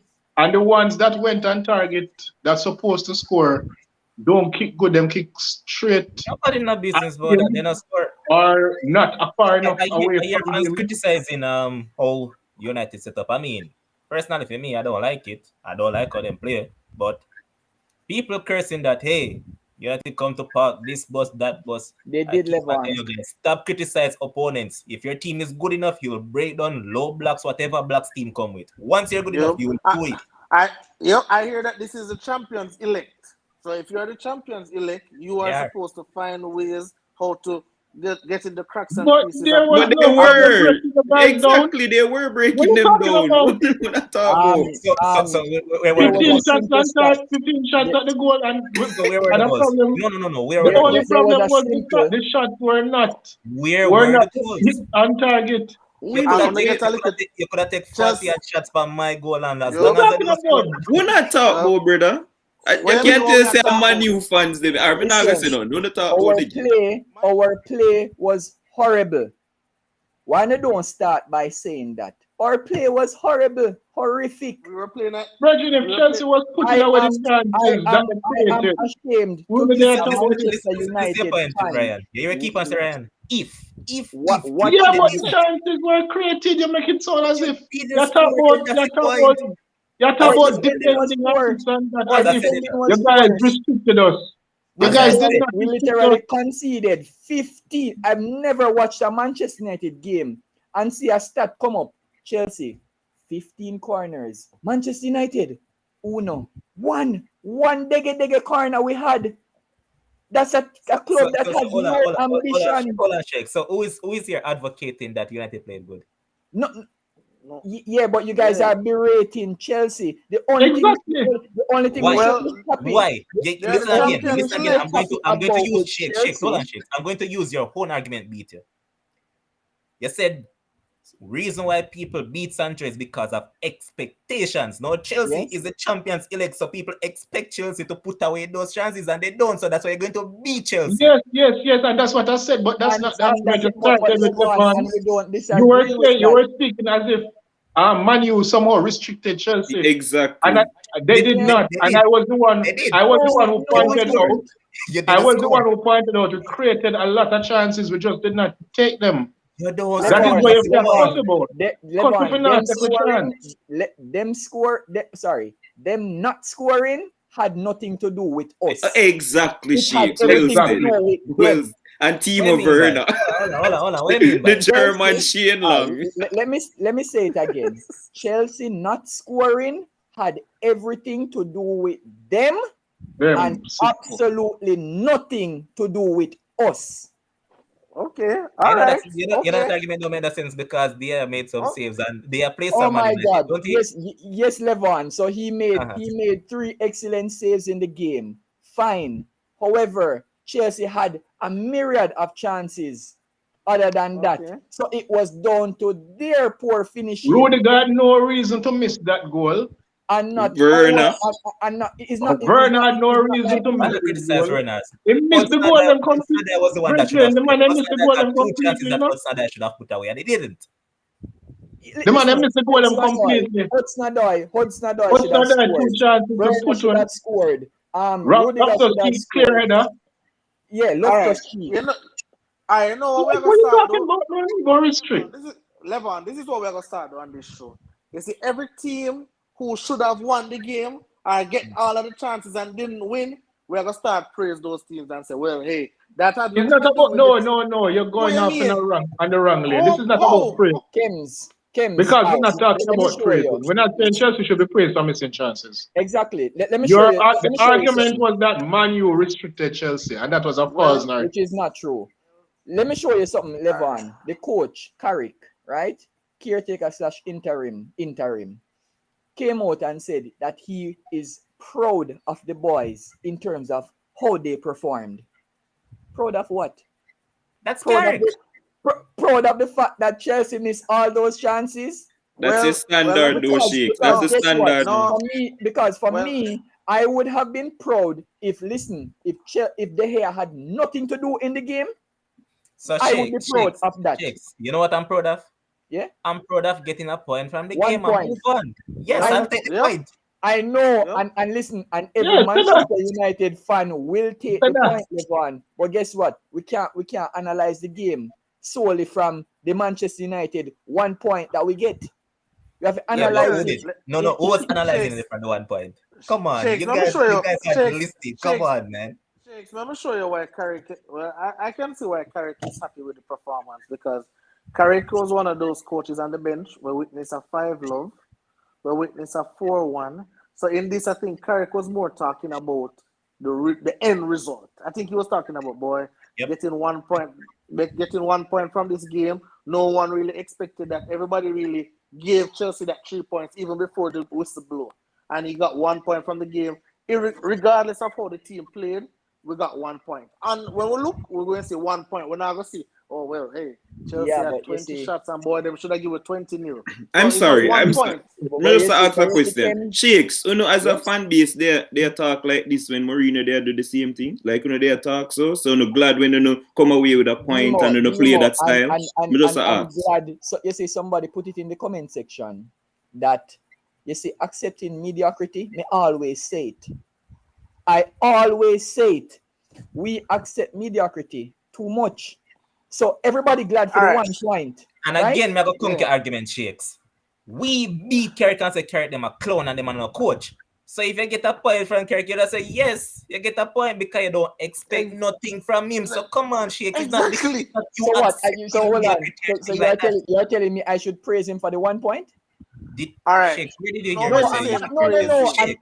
I never Standing said you for. said that. I'm asking if I should praise him for the 1 point just because we get beat up at from Man City and get Well, say if you battered should praise by him, if you Liverpool. want, if you want to praise him, you and him go to church together. Simple. Demo, let me ask you a question. Obviously, you're not a Manchester United fan, but just being objective, right? The game itself, right? Would you, when you look at it, right? Because obviously, Carrick going into the Chelsea game, red hot Chelsea, champions elect, going to Stamford Bridge. What really would you expect from a type of game from Manchester United? We have seen the same Manchester United team trying to play open against Liverpool and end up pick up 5. We have seen this Manchester United team try to play quote unquote open against little Watford and we pick up 4. So going to Stamford Bridge against a red hot Chelsea team, what's the real expectation? Whoa, boss. I don't know what the expectations are for fans, but the coach can do whatever he want. He have 2 games and he want to look good and him set up him team defensively for hit on the break. Fine. But we are talking on the show a while ago, like say, when they stop Chelsea from do this and him tactics. You never do that, boss. Exactly. Chelsea were dominant throughout and if it wasn't for the 2 mistakes when Georgina try control the ball like Maradona, if it wasn't for that, the other chance when Mr. Fred chip back to Mendy, they would never do nothing, boss. Nothing. Would never do anything. And this is where you guys kind of fall off track totally. So No. Kemp, I'm glad you brought that up. You know why?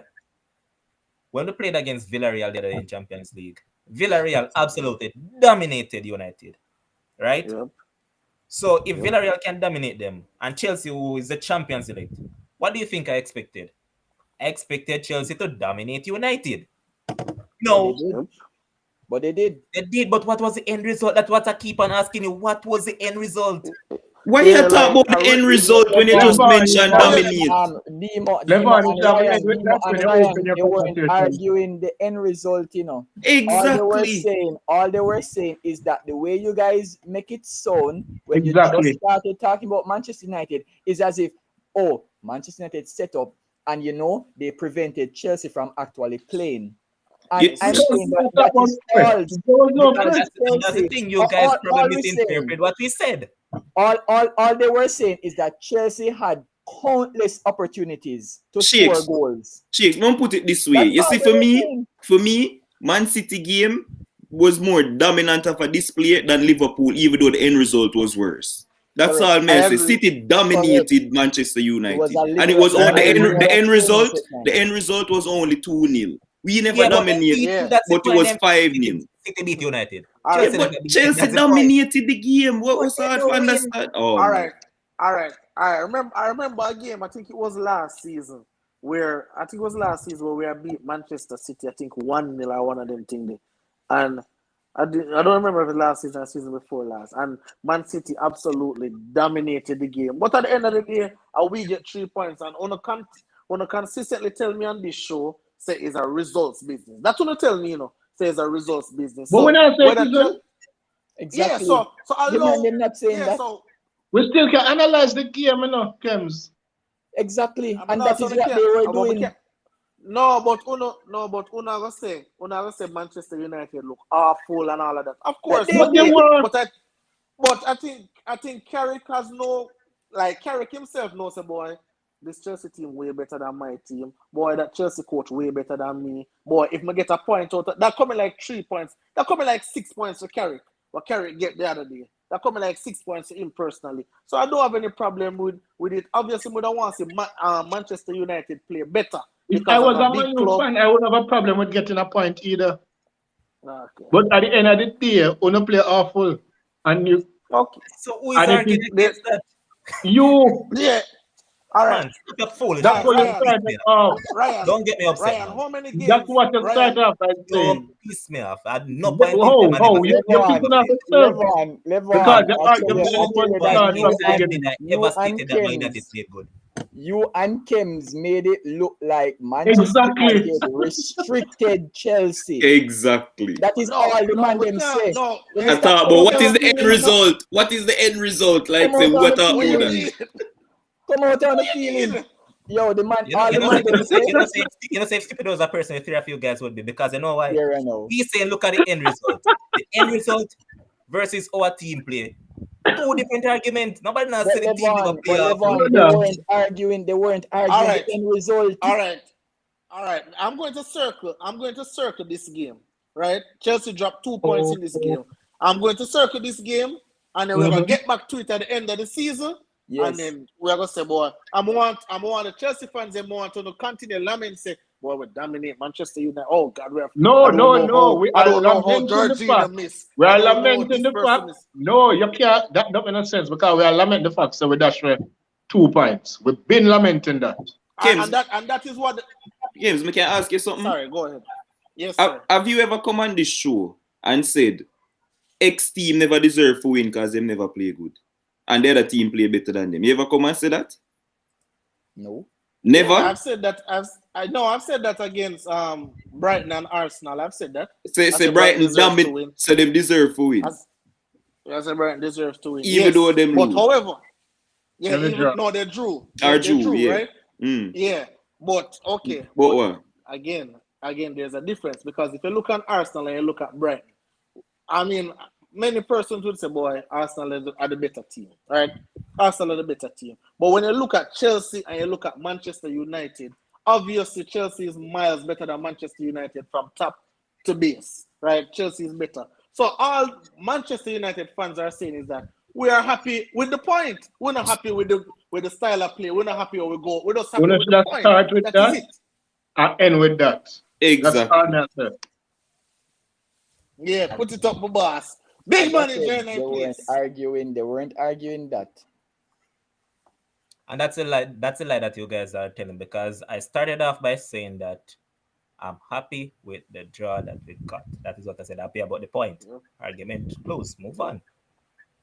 Yeah. All right. So Ralph Rangnick Hold has on. been confirmed as the new Manchester United interim manager and spoke about him a little bit the other day. Said that he's the one that basically groomed Klopp, Tuchel, Nagelsmann, Arsenal, and all these guys. He's the one that basically He's a god. came in with the Gakian press and all of that. So he has a knack for developing young players, and this man's philosophy is that your goalkeeper is supposed to be your worst player on the pitch. In terms of when it comes on to player ratings, your goalkeeper should be at the end of that list.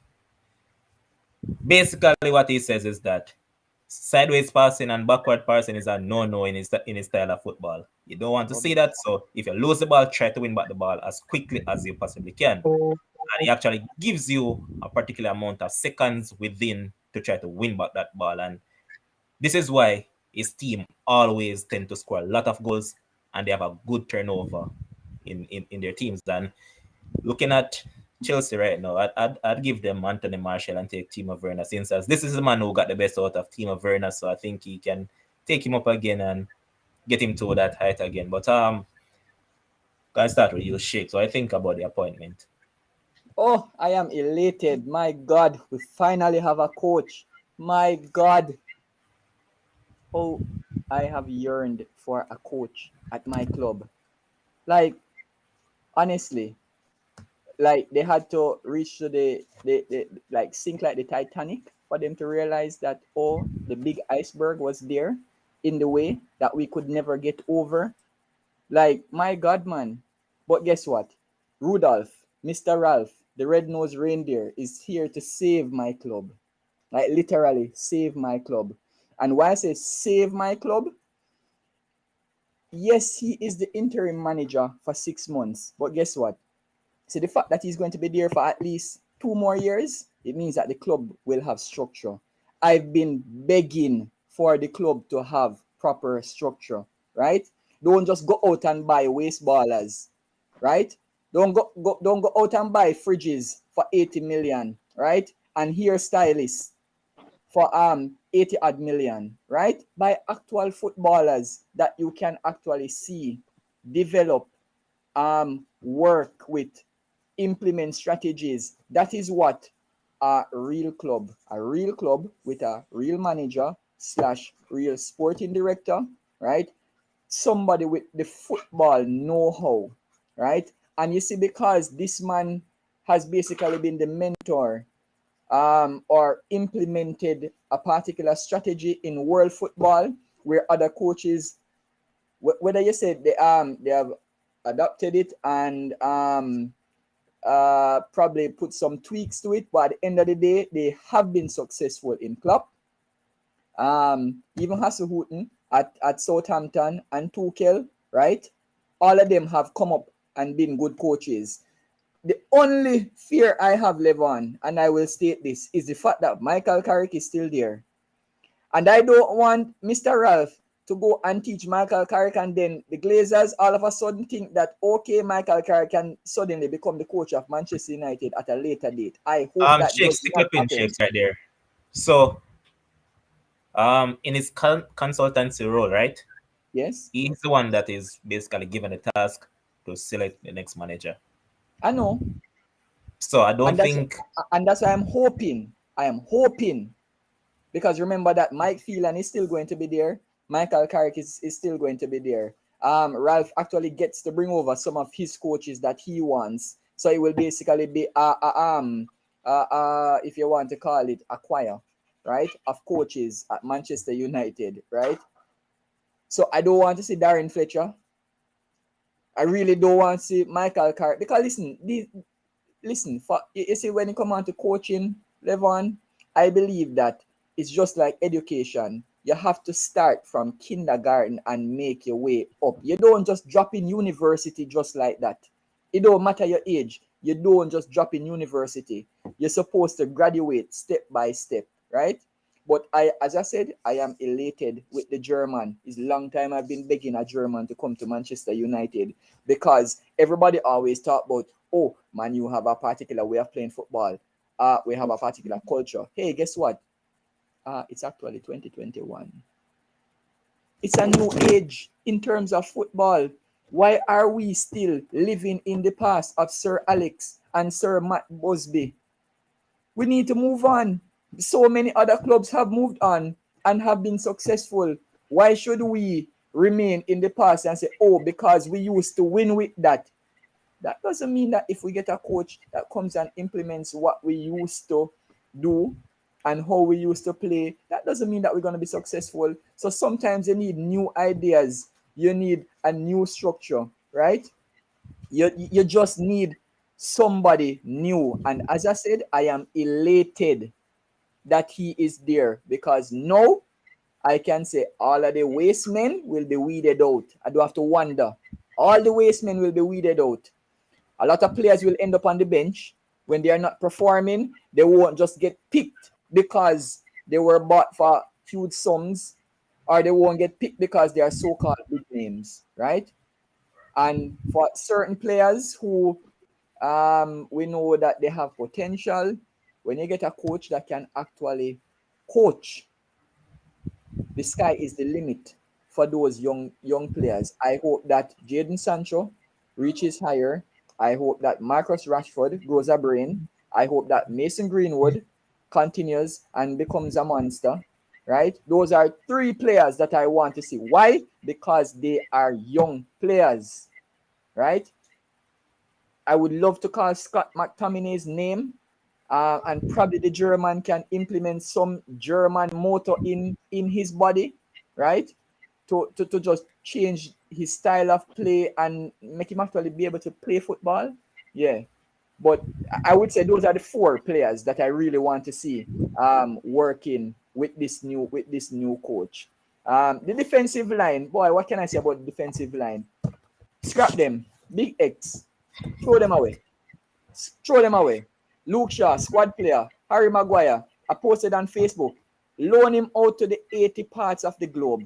80 parts of the globe. Right? Because he just can't defend. And I don't see how he's going to work in Ralph's system. But guess what? I might be proven wrong. Ralph might just be a big Santa Claus and just work wonders with Harry Maguire.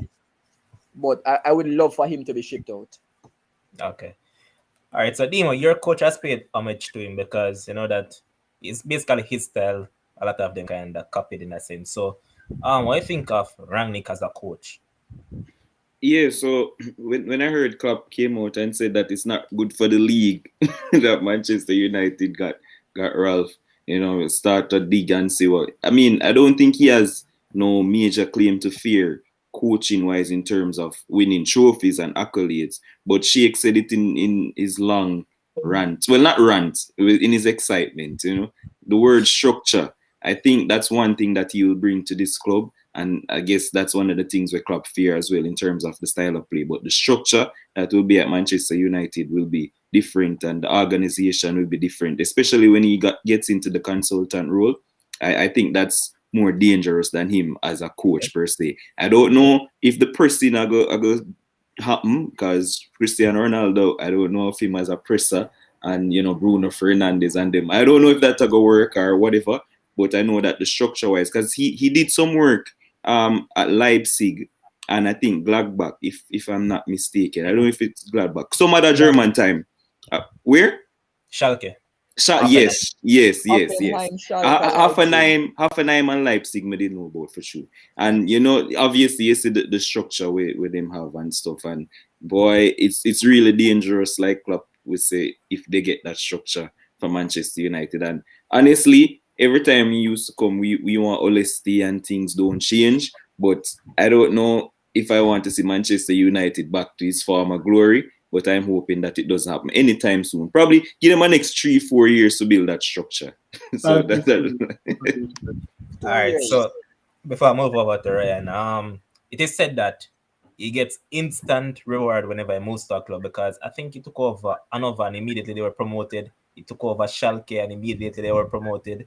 Same thing happened at Leipzig. He took them over, immediately were promoted to Bundesliga, and then he went over to, I believe it was after his Leipzig tenure that they pushed him up to the level of sporting director right across the Red Bull brand. So he was sporting director for Leipzig, Salzburg, and the team, actually 4.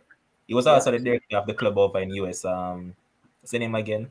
New York Red Bulls, and the one down in Brazil, Red Bull Bragantino. So they respect him highly, and if it's something that he implements, is that he doesn't like short-term projects. He likes to work overtime, and I see you there saying that there's a high possibility that if he does well during this 6 months as a coach, the possibility exists that they're going to give him the job full-time. I see multiple reports going around with it, including David Arnstein. I see Arnstein say it and a couple other people saying that as long as he does well during this, the possibility exists that they're going to give him the job full time as coach. But we'll leave to But see that. whenever that he wants.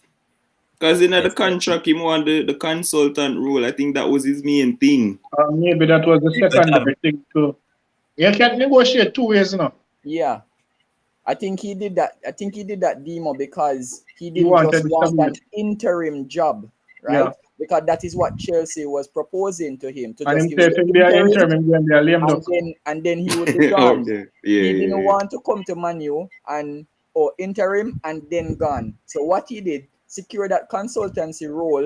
But I'm pretty sure, as Levon said, the door is open for him to remain as coach, because if he does well, why would you want to just get up and give a new person? Because a new manager that comes in will want to implement his own ideas and So not so necessarily. so you know think like the fact that he's better building structure and consultant wise, like people from his school. I think Jesse Marsh also came to his school. Like think him can get one of them coaches to take over, seeing that he's going to be But the one getting people in charge anyway. you know that when they basically play like him, Tenag. Exactly, yeah, them man. He can be a major influence is getting one of those. So I don't know, but I don't know what are his accolades winning trophies. He has First one of all. For DFB. me, But for me, You want for to me, come with RB Leipzig. and Oh, he got Schalke to the Champions League semi-finals back in Leipzig as well. Remember, 2011. he Yeah, actually beat yeah, got Leipzig Leipzig. to the yeah. Champions League as well. May I talk about trophy though, but all right. Yeah, but But remember, it's not trophies for everybody. Yeah. Because at the end of the day, if other coaches can speak highly of you, it means that you are a very good master, Some right? people are better at preparing the ground. Yes. Mhm. Yeah. But before I move on to the final topic, though, I want to ask you this, Ryan. I really want to have something to say about him. Yeah, I'm going to have him say something, but it's a Okay, question cool. I have to ask you about it, man. So, I saw this debate going on where they're saying that could it be a strain on the players in a sense that they started off the season with the clown, they move over to the clown best friend, and then they're going to now get Rangnick. Come the end of the season is another new coach. So during the duration of the season, they are going to end up with 4 different coaches. So their body will have to fit into 4 different systems. So do you think it will be a strain on the players, or you think that it's something that they'll be easy to handle? 3 Not so systems. much. I don't really think it will affect them that bad, given that if he stays, it will be the same structure. And if he stays on after this season, that is, and if he goes into the director box, they're Same going thing. to have a coach similar to him. So it won't be anything major from my end in terms of anything happening to the players that way negatively. Okay. All right, you can go ahead and speak about. Yeah, man. This is one of the most sensible things Manu has done over the last few years, and they have gotten a real coach, and they have gotten one that can give a structure. I heard Shakes mention 3 players. I was thinking of them as well when I was trying to prepare something in my head. Those 3 players definitely, because he likes young players, and he seemed to also like young English players, because when nobody was looking at an Emil Smith role, he went for him, brought him over to RB Young boy Leipzig. as well, Ethan Ampadu. Huh? Ethan Ampadu as well. He also went for Ampadu, and then the guy with the weird name that At the Kems mode. that Lookman, he also went for him. So he seemed to like this version of the young English players. And even Tino Angerin from Chelsea, he brought him over to the team in Russia that he was at Yeah. recently. So he seemed to know how to find good young players, and he has a cohort of good young English players that he can mold into his way of playing. So, and then he also has an academy of decent to good enough English players slash other players as well. And he also knows how to find players from anywhere at all in the world that nobody is looking at. He found Mane when Mane got relegated with Mets. I think it was Mets he got relegated with, right? He found Be Erling Firmino. Haaland when Alan was just coming up. Firmino from Brazil, brought him to Hoffenheim. I think The Keita list too. goes on. Huh? Naby not Keita Keita. too. Keita as well, exactly. Yeah, man. This guy, him just know how to find players from anywhere in the world. This man will put a scout on the moon and find a player that nobody has ever heard of. This man And is that the player, real and that player magician. just becomes somebody. So right now, if you look at Liverpool team, basically the Liverpool team. Because those guys, a few of them that he found are now at Liverpool. So you can basically credit him. He is basically Liverpool DNA going into Man U. I So, think Mahrez too, I think Mahrez him the scout too way back in the days. oh, okay. Probably too. So yeah, let us see. This is interesting. If I was a United fan, I would be excited. Right now, I'm not a United fan, but I'm intrigued because as much as I don't want it, as much as it was fun to have Ole as the coach, when the league is a bit more when the league is more competitive, it is actually more fun. So Correct. yeah, I was trying to find the list of players that he actually brought through, but sadly I can't find it because I know that he was the one who identified Kimmich as well and bought him for like oh, 5. Kimmich, yeah, I forgot Kimmich from Stuttgart. Was it Stuttgart? Yeah, yeah. Yeah, Kimmich, yeah. Oh, let I me was pull trying up to the find it list. because there was a long listing of them, but sadly I can't find it. So let me Stuttgart to pull up the Leipzig list. and then So to, yeah. Erling Haaland, right? You feel the shakes? 8.3 million. Joshua Kimmich, 500,000. Mm. Sadio Mane, 4.2 million. Roberto Firmino, 4.2. Timo Werner, 14 million. Naby Keita, 1.5. Konate Konate, free. 3. And Would Sabitzer, Bids of 2 million 2 pounds. million. So yeah, he goes for players that are not big names that eventually turn into big names, right? Yeah, look at even Smith Rowe now that I mentioned was a nobody, and now he's one of the Yeah. better players personal. Just Yeah, and as it's we said, you amazing see how he does it. the DNA that we have been using at Manchester United for a very long time, probably since 2009, has not really worked well, right? So you are right, Ryan, when you said that. Listen, this is actually the best thing since sliced bread. It's literally the best thing since sliced bread for Manchester I United. see people saying that he's the biggest coach since Jose, but I disagree. He is. He's the biggest coach since He's the Sir Alex biggest Ferguson coach retired. since Sir Alex. Since Jose, yeah. Don't Jose a waste of disrespect time, brother. Don't come don't tell about disrespect don't disrespect Jose now. Jose Right, was on the decline, Ryan. Yeah, but still. big waste of time. We're going to move on though, and we're going to talk about the man who was won his 7th Ballon d'Or. And there he is, talking about none other than one Lionel Messi. Picked up his Ballon d'Or earlier on today. Now, a lot of people are in disagreement with it because they're saying that based on what he had done through this year, Robert Lewandowski was the one who should have won this trophy. I am one of Now them. I'm going to start with Demo on this one. So, Demo, do you Yeah. think Lionel Messi deserved it, or you think Lewandowski was once again unfairly done? Listen, everybody know that for me, Lionel Messi, well, no, Iniesta the best thing touch a ball, but Lionel Messi is the greatest player I've seen play football. He's out of this world as a player, and Lewandowski he has been awesome as well, and out of this world, out of this planet. Thing is, when Lewandowski is supposed to get him thing, yeah, it never keep, and so this time around, it has to be Lionel. The man was a Copa del Rey MVP. He was La Liga's top scorer. He was the Copa assist leader. He was the top scorer in Copa, and he won the trophy. You know what I mean? He had 43 goals, 60 goal involvement, and 33 man of the match. And when you compare that to Lewandowski, I mean, for goals, Lewandowski had 51 and his goal involvement was 59. So even goal involvement, Messi beat him by 1 in terms of, the whole seasons in club and country. So what Lewandowski won was the Bundesliga top scorer and the player of the tournament and golden boots. So for me, it's tough on Who you say Lewandowski. had more goal involvements? Lionel Messi, For what? he, For club and country? yeah, 60.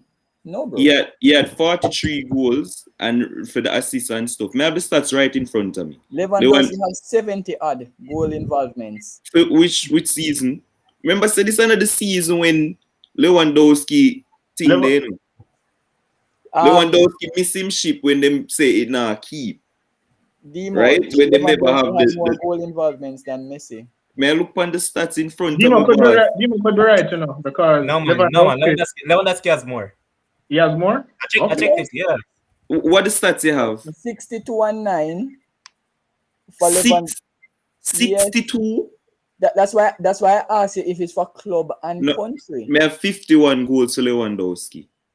No, bro. 62 and All 9 right. assists for club and country. Messi 41 and 17.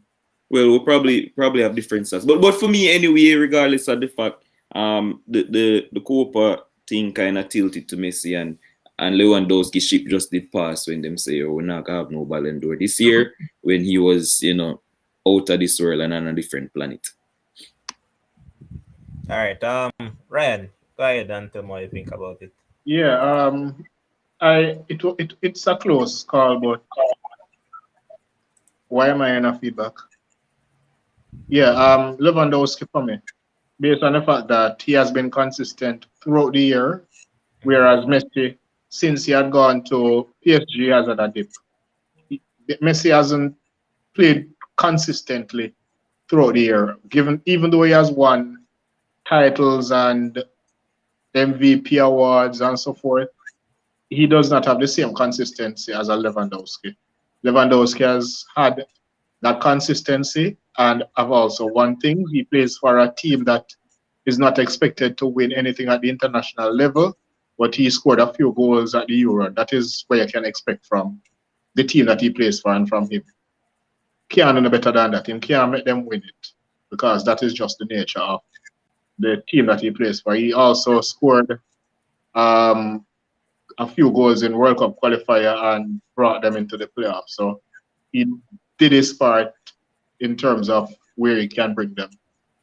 That is just it. But as I said, it is close. But given if I am going to use it's a year-long situation. So if I'm going to use that, I'm going to give it to the player that has been more consistent. And for me, Lewandowski has been more consistent. All right, Shakes. Go ahead. Oh, for me, well, my name is Lewandowski tonight, right? Because it's simple. Robert was robbed easily, right? There shouldn't even be an argument or a debate who was the best player. Whether you want to say for the 2021 season, even if you want to run it like that, or even run it for the calendar year, as in 2021, and usually the Ballon d'Or, how they run it for the year at times, right? They are very selective, but they will run it for the year. And for me, you can't pick anybody better than Lewandowski. If anybody can tell me that they are going to pick a team, listen, Messi is awesome, but that is in the past. If anybody is going to tell me that they are going to pick a starting 11 and the first name on the team sheet is not Robert Lewandowski, y'all are crazy, right? And this is me just as a football fan right now. Because for me, Lewandowski, if you want to put it, has been the most consistent player for the past 3 years, right?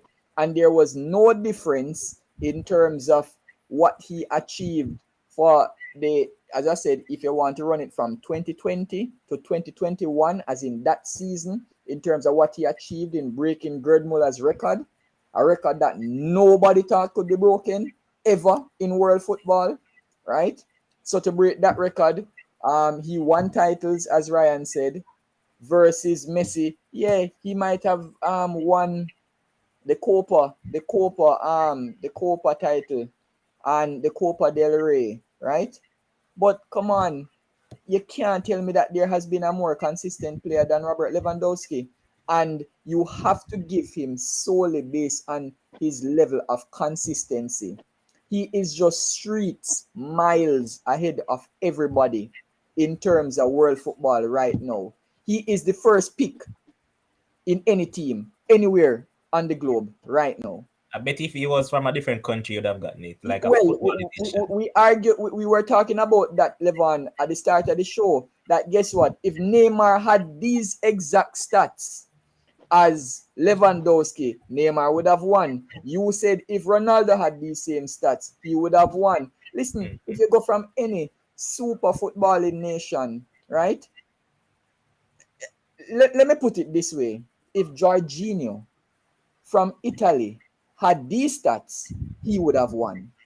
As simple as that. No, Let me but ask a question. Let me ask a question here. Let me ask a question. Do you think if Messi and Ronaldo was going to win it last year, they'd have cancelled it? No, No way. No No. way. It was Yeah. because they would The- not have cancelled it. They maybe have a exactly. virtual. They're going to have a virtual award or whatever it is, but they would have to have that. That Ballon d'Or would have been. because the man is from Poland. Why them don't want give him? It's Yes. simple. But, Listen, It's a the good thing bias that you asked the question, you know, because you know that I saw the result of the Ballon d'Or award like from about 2 days ago. The exact order that it I came seen out it as. from I 2 think weeks there was ago. a It came leak. out. It came out on a tweet that There was a Messi was. leak from Yeah, before, there was a but, leak. but the French papers even said it that they can't really help the leak. Why? Because they actually have to inform the winner The players, yeah, before. and tell his family so that his family is there. So they can't really help if Yeah, their man. I saw that entourage tweet. I then saw the goes tweet actually about 2 and weeks ago that Messi was informed yeah that he will be the and seventh. spread the information. So they can't help that, and I understand that, right? But at the end of the day, that don't really matter in terms of the leak. The fact of the matter is you don't give the man because the man come from Poland, really? But all I'm asking is, are mm, the stats close for Yeah. the time that the Ballon d'Or was supposed to be judged? Are the stats close between the two? One out and out striker, the other isn't. The stats are close for me in terms of whole involvement. One went on to win an international trophy, who was very instrumental, everything. Player of the tournament, assist leader, top goal scorer, everything for international tournament. And for me, that tipped the man over the edge. Lewandowski should have get it the last time and them cancel it. And for me, Messi, if the stats are close and the man tip you being outstanding in an international tournament for carry him team for win an international trophy, that tip him over the edge. I Listen, think for me, I think Messi Van beat Dijk him by was what? robbed, you know. I Of think Van Dijk was course. I think Messi beat him by what? Was it 30 at the but box? exactly, I don't like it was a landslide thing. So people obviously they consider Lewandowski. But for me, the man tipping with the international trophy being so instrumental. And everybody knows that once Messi win that international trophy with Argentina, it was always going to go to him, boss. Always. Because that was always the monkey on Messi's back. And if the man was so pivotal throughout the whole tournament, them never always give him. Van Dijk, for me, it's a popularity contest from them Rob Van Dijk. That is what I When was going to say to you, because I said it to Shakes before it came on that. To be honest, Ballon d'Or has lost its meaning. It's just solely down to popularity contest. yeah, from it happened to Van Dijk. When which season Madrid win it too? Like for Yeah, me, till 2019. Mendy not even made the top 30. exactly. When we see Cristiano Ronaldo beat Salah and them things, and no, Exactly. Yeah, I'm glad Dimo brought that up, right? The fact that Ronaldo finished sixth and Mo Salah finished seventh, foolishness, right? Popularity contest. But Foolishness. in terms of the woman, or I should say female, it was won by Alexia Putellas, and she has been very good for Barcelona. She's the captain of Barcelona team, and she won it. And then for the Copa now, that's awarded to players under the age of 21. It was won by Pedri. I'm going to ask all three of you the question. Would you say that Pedri had a better season than Jude Bellingham? I had the 1-2 in that order, Pedri and Bellingham. I would give it to Pedri because he was more instrumental for his country Correct. than Bellingham. Bellingham was mainly off the bench, even though England went to the final and Spain went to the semis. But Pedro was more instrumental for his country than Bellingham. I think they were equally influential for their clubs, but I give the edge to Pedro based on the country. It's not an edge in a Ryan. Bellingham wasn't really at the Euros. Pedro was at the Euro in every game. Yeah. Yeah, that's the big difference. Yeah, can't disagree with anything Ryan said. That's exactly what I was going to say. And the workload with that man did have to well, let me say man, that boy did have to carry. He was so vital. But Kind of boy, 73 man, games. no you. The man is 19. What's wrong with you? Yeah, yeah, he played but 73 games. 73 games in a calendar year is ridiculous. ridiculous, man. It's not Anybody at ridiculous. all. It's criminal. Very For few anybody have at all, actually reached that. especially a teenager. Yep. Yeah. And they look at it now. The man is out for a month and now stop beat them, you know. Man Yeah, played too much game. Yeah, but don't worry. That was always what happened. Gavi is the man now, so Pedro can go and rest up. But any surprises that there was only one defender who made the list? No, Because that in the was top up to 10, the in the president. top 10, all right, so I'm just going to list the top 10 that actually went. So Pedro won it. I had Jude Bellingham. I had Jamal Musiala. And then we had Nuno Mendes in fourth, Mason Greenwood in fifth, Bukayo Saka in sixth, Florian Wirtz in seventh, Ryan Gravenberch in eighth, Jeremy Doku in ninth, and Giovanni Reina in 10th. Wait, who is the defender? I'm the defender. Nuno Mendes. Oh, no. I mean, No, who else we I'm don't not look actually for? surprised. Now I'm just asking that if you had No, I'm not surprised. No. Because remember that defenders, as a young player now, normally you don't, it's normally the attackers who are seen as, who are bought and that type of thing when you're a young player. Defenders mature later in life. So Yep. that is par for the course. Nothing shocking there for me. All right, so my next question to you guys is, out of all the players that are listed, attacking wise, who would you say has the most talent and who you think will become the best out of that? So Musiala, Greenwood, Saka, Wirtz, Doku, and Reina. Greenwood. Greenwood. Shake, so who for you? Agreed. Okay. But yeah, I just think that Lewandowski should have got it. And that's that. Won't get up and curse that, hey, this person did that and what have you. And that's just one of those things. But no, we're just going to go around the table and have you all get a minute on whatever topic that you want to talk about. Doesn't have to be football. Doesn't have to relate to sports any at all. Could Shake, be start about with love, but Kims is not here. you. So Shakes, go ahead. Well, let me just talk about a little bit about the cricket. I must admit I did not get to see the first day's play, even though half of the day, well, half of the day was washed out. So I'm going to tune in tonight to see what the West Indies can do. Based on, I just saw the highlights today on YouTube. But based on the start, as we said, these test matches can't really last 5 days in terms of full cricket. Yeah, the rain has shortened that. So I know that Sri Lanka will just want to probably make 400 runs. Hopefully they don't, because if they make the 400 runs, that will put immense pressure on the West Indies, where we might just happen to follow on.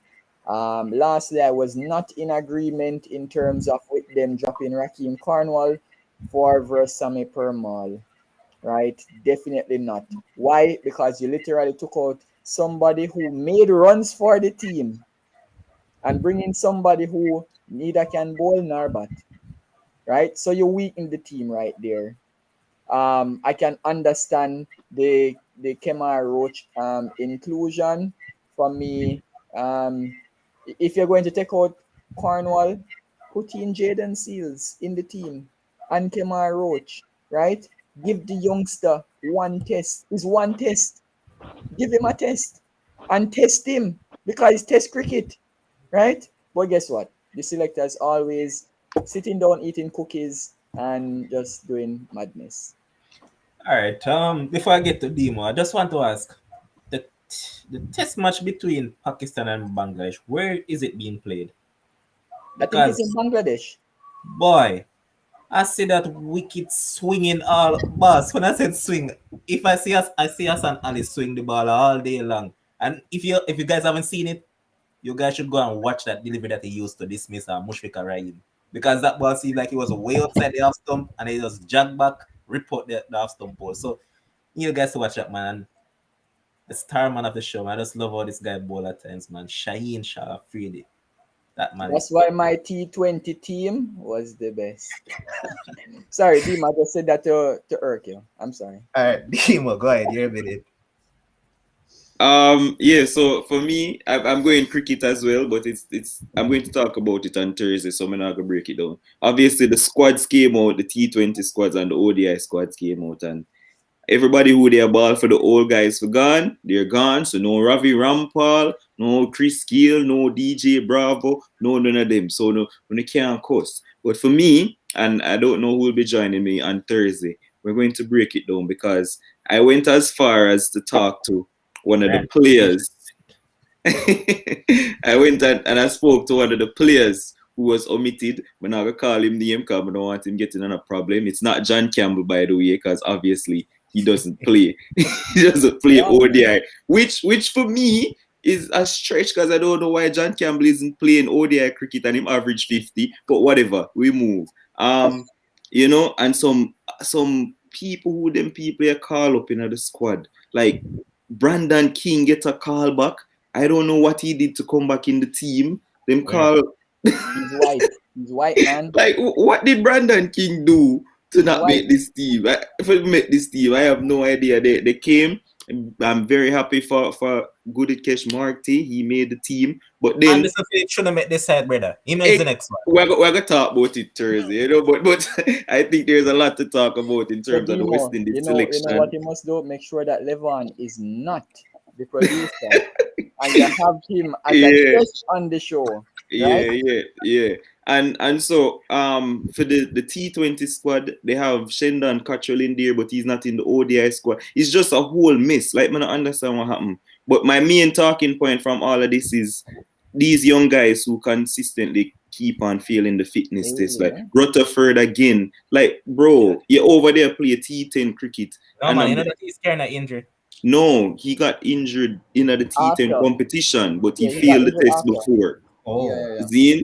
And I mean, like Kennard Lewis big and fat, so you can probably expect that. But he failed as well, and so that's why he didn't go into the team. But I guess I'm glad to see them trying new blood and trying to move forward and stuff. But for me, the squad need a lot of talking about because some decisions have been made that is really a head scratcher. She hope in the T20 side. I mean, I call for him to be in the T20 side, so we can't fault them for that. What's the commentator name? Is his name Danny Morrison? Yeah, Danny Morrison on team. Danny Morrison is the goat of commentary right now. You know? Easily. I was watching T10, right? Over Bishop. No, Yeah. man. Bishop is Bishop next a to- legend, boss. Politician, bro. Okay. Bishop is a legend, brother. But, Yeah. While the match was going on, I don't even remember the name of my team, but the team that Lewis played for, man said, "Come on, Kennard. There's no way Big Fat Kennard can be a keeper."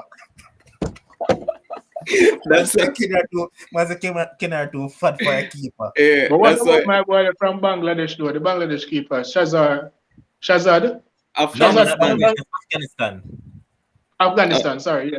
Him Yeah. fatter than Kenya, or That's fatter what than I'm Kenya. saying. You guys Say you're need to kidding, look but- on Paul Sterling. Yeah. But Shazad can keep, man, and him smash a 50 today. But Yeah, but someday, he's big, huge. yeah. So Yeah, Dimo, but Paul Sterling bigger than Shazad. you say he smash a 50, right? But you also know that O'Shane Thomas got smashed for 50 in 2 overs. Yeah, but he also got a hat trick the day before, like a man up and down. But so my last thing is this: the guy who I spoke to, which I won't call his name, said that people are not telling the truth about this fitness test and him never feel nothing, so him don't know what them are talking about. So we'll get into that. I won't call his name, but he didn't make the team because they said that he failed a fitness test. So that ODI team, right? whichever team them they select him from, I don't know which one. But I think it's a T20 though. All right, I'm going to dig through and I'm going to figure out who it is. Yo, just the call the man name, bro. But Ryan, your minute. Yeah, man. As for West Indies and Sri Lanka, I not waste my time with that because we don't call the result before a ball was even ball. I said spin was diet and we have indigestion. So, Which was what? Which was what? huh? What Which was your, what? What was your score line again? Which was Mine what? was 1-1. Yeah. As Listen in, to me, man. I said spin diet and we're going to have indigestion. So we take the square line going to be 2-0. 2-0. white one. Exactly. So now waste my time on that. I rather watch India and New Zealand. That is more fun. That is cricket. That is what I'm watching. 129 for none overnight and get ball out for little and nothing thereafter. And get a nice score to chase. So yeah, that's fun.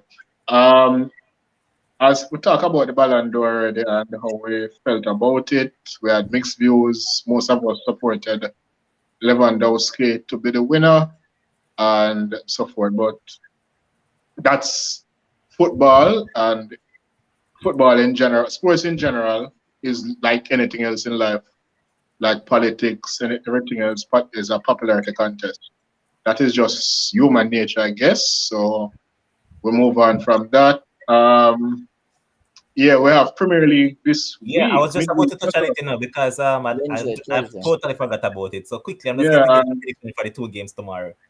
So Shakes, yeah. I Newcastle. want to say Ralph how he plays against that Arsenal team because they are rounding into some shape right now.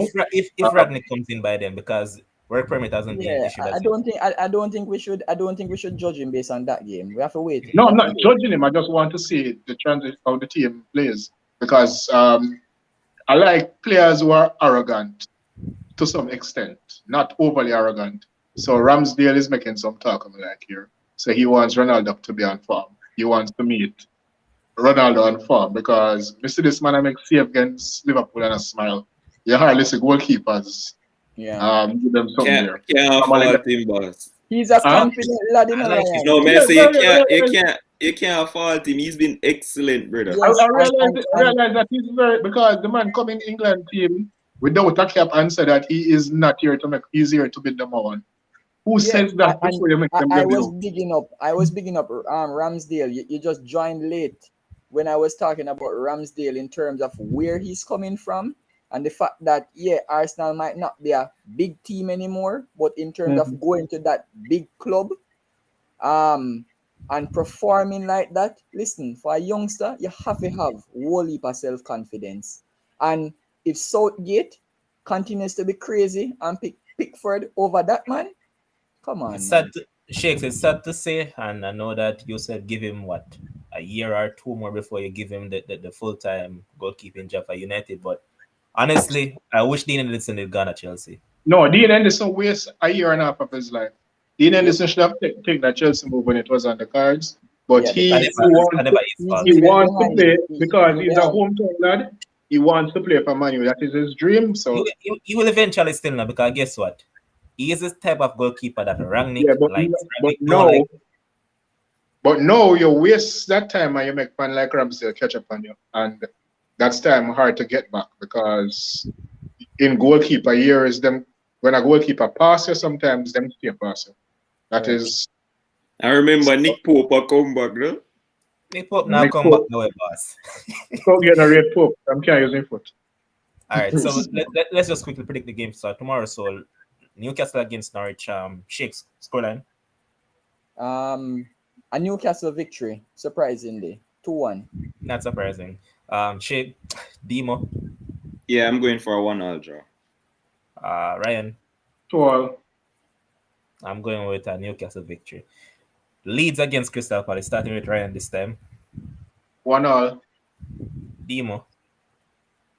Leeds play who tomorrow? Crystal Palace.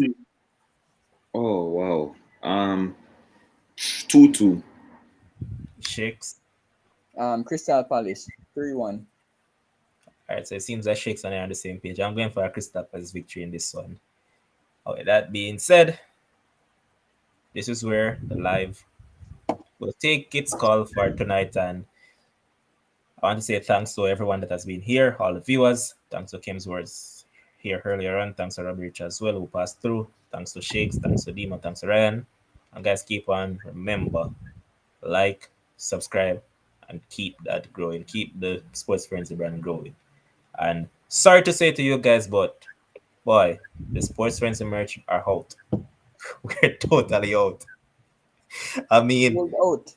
we basically announced it on Friday, and by Saturday it was gone. Big news, man. But Love the support. hopefully by sometime next month we'll be back in stock with a different variety as well, not just shirt alone. We're planning some big things as well, so just look forward to that. No, sir, but he's in the Ryan said, boss man, what my one day? I'm telling man said that the man was shocked. Yeah. But big And up I to share everybody. next time, 1-2 shirt or something. Let's say a word, bro. But big up to our producer Josh Call, make this possible. Thanks to all you commenters, the one that comments, the one that sit behind the screen and don't comment. Thanks to all of you. Until tomorrow, stay safe, peace out.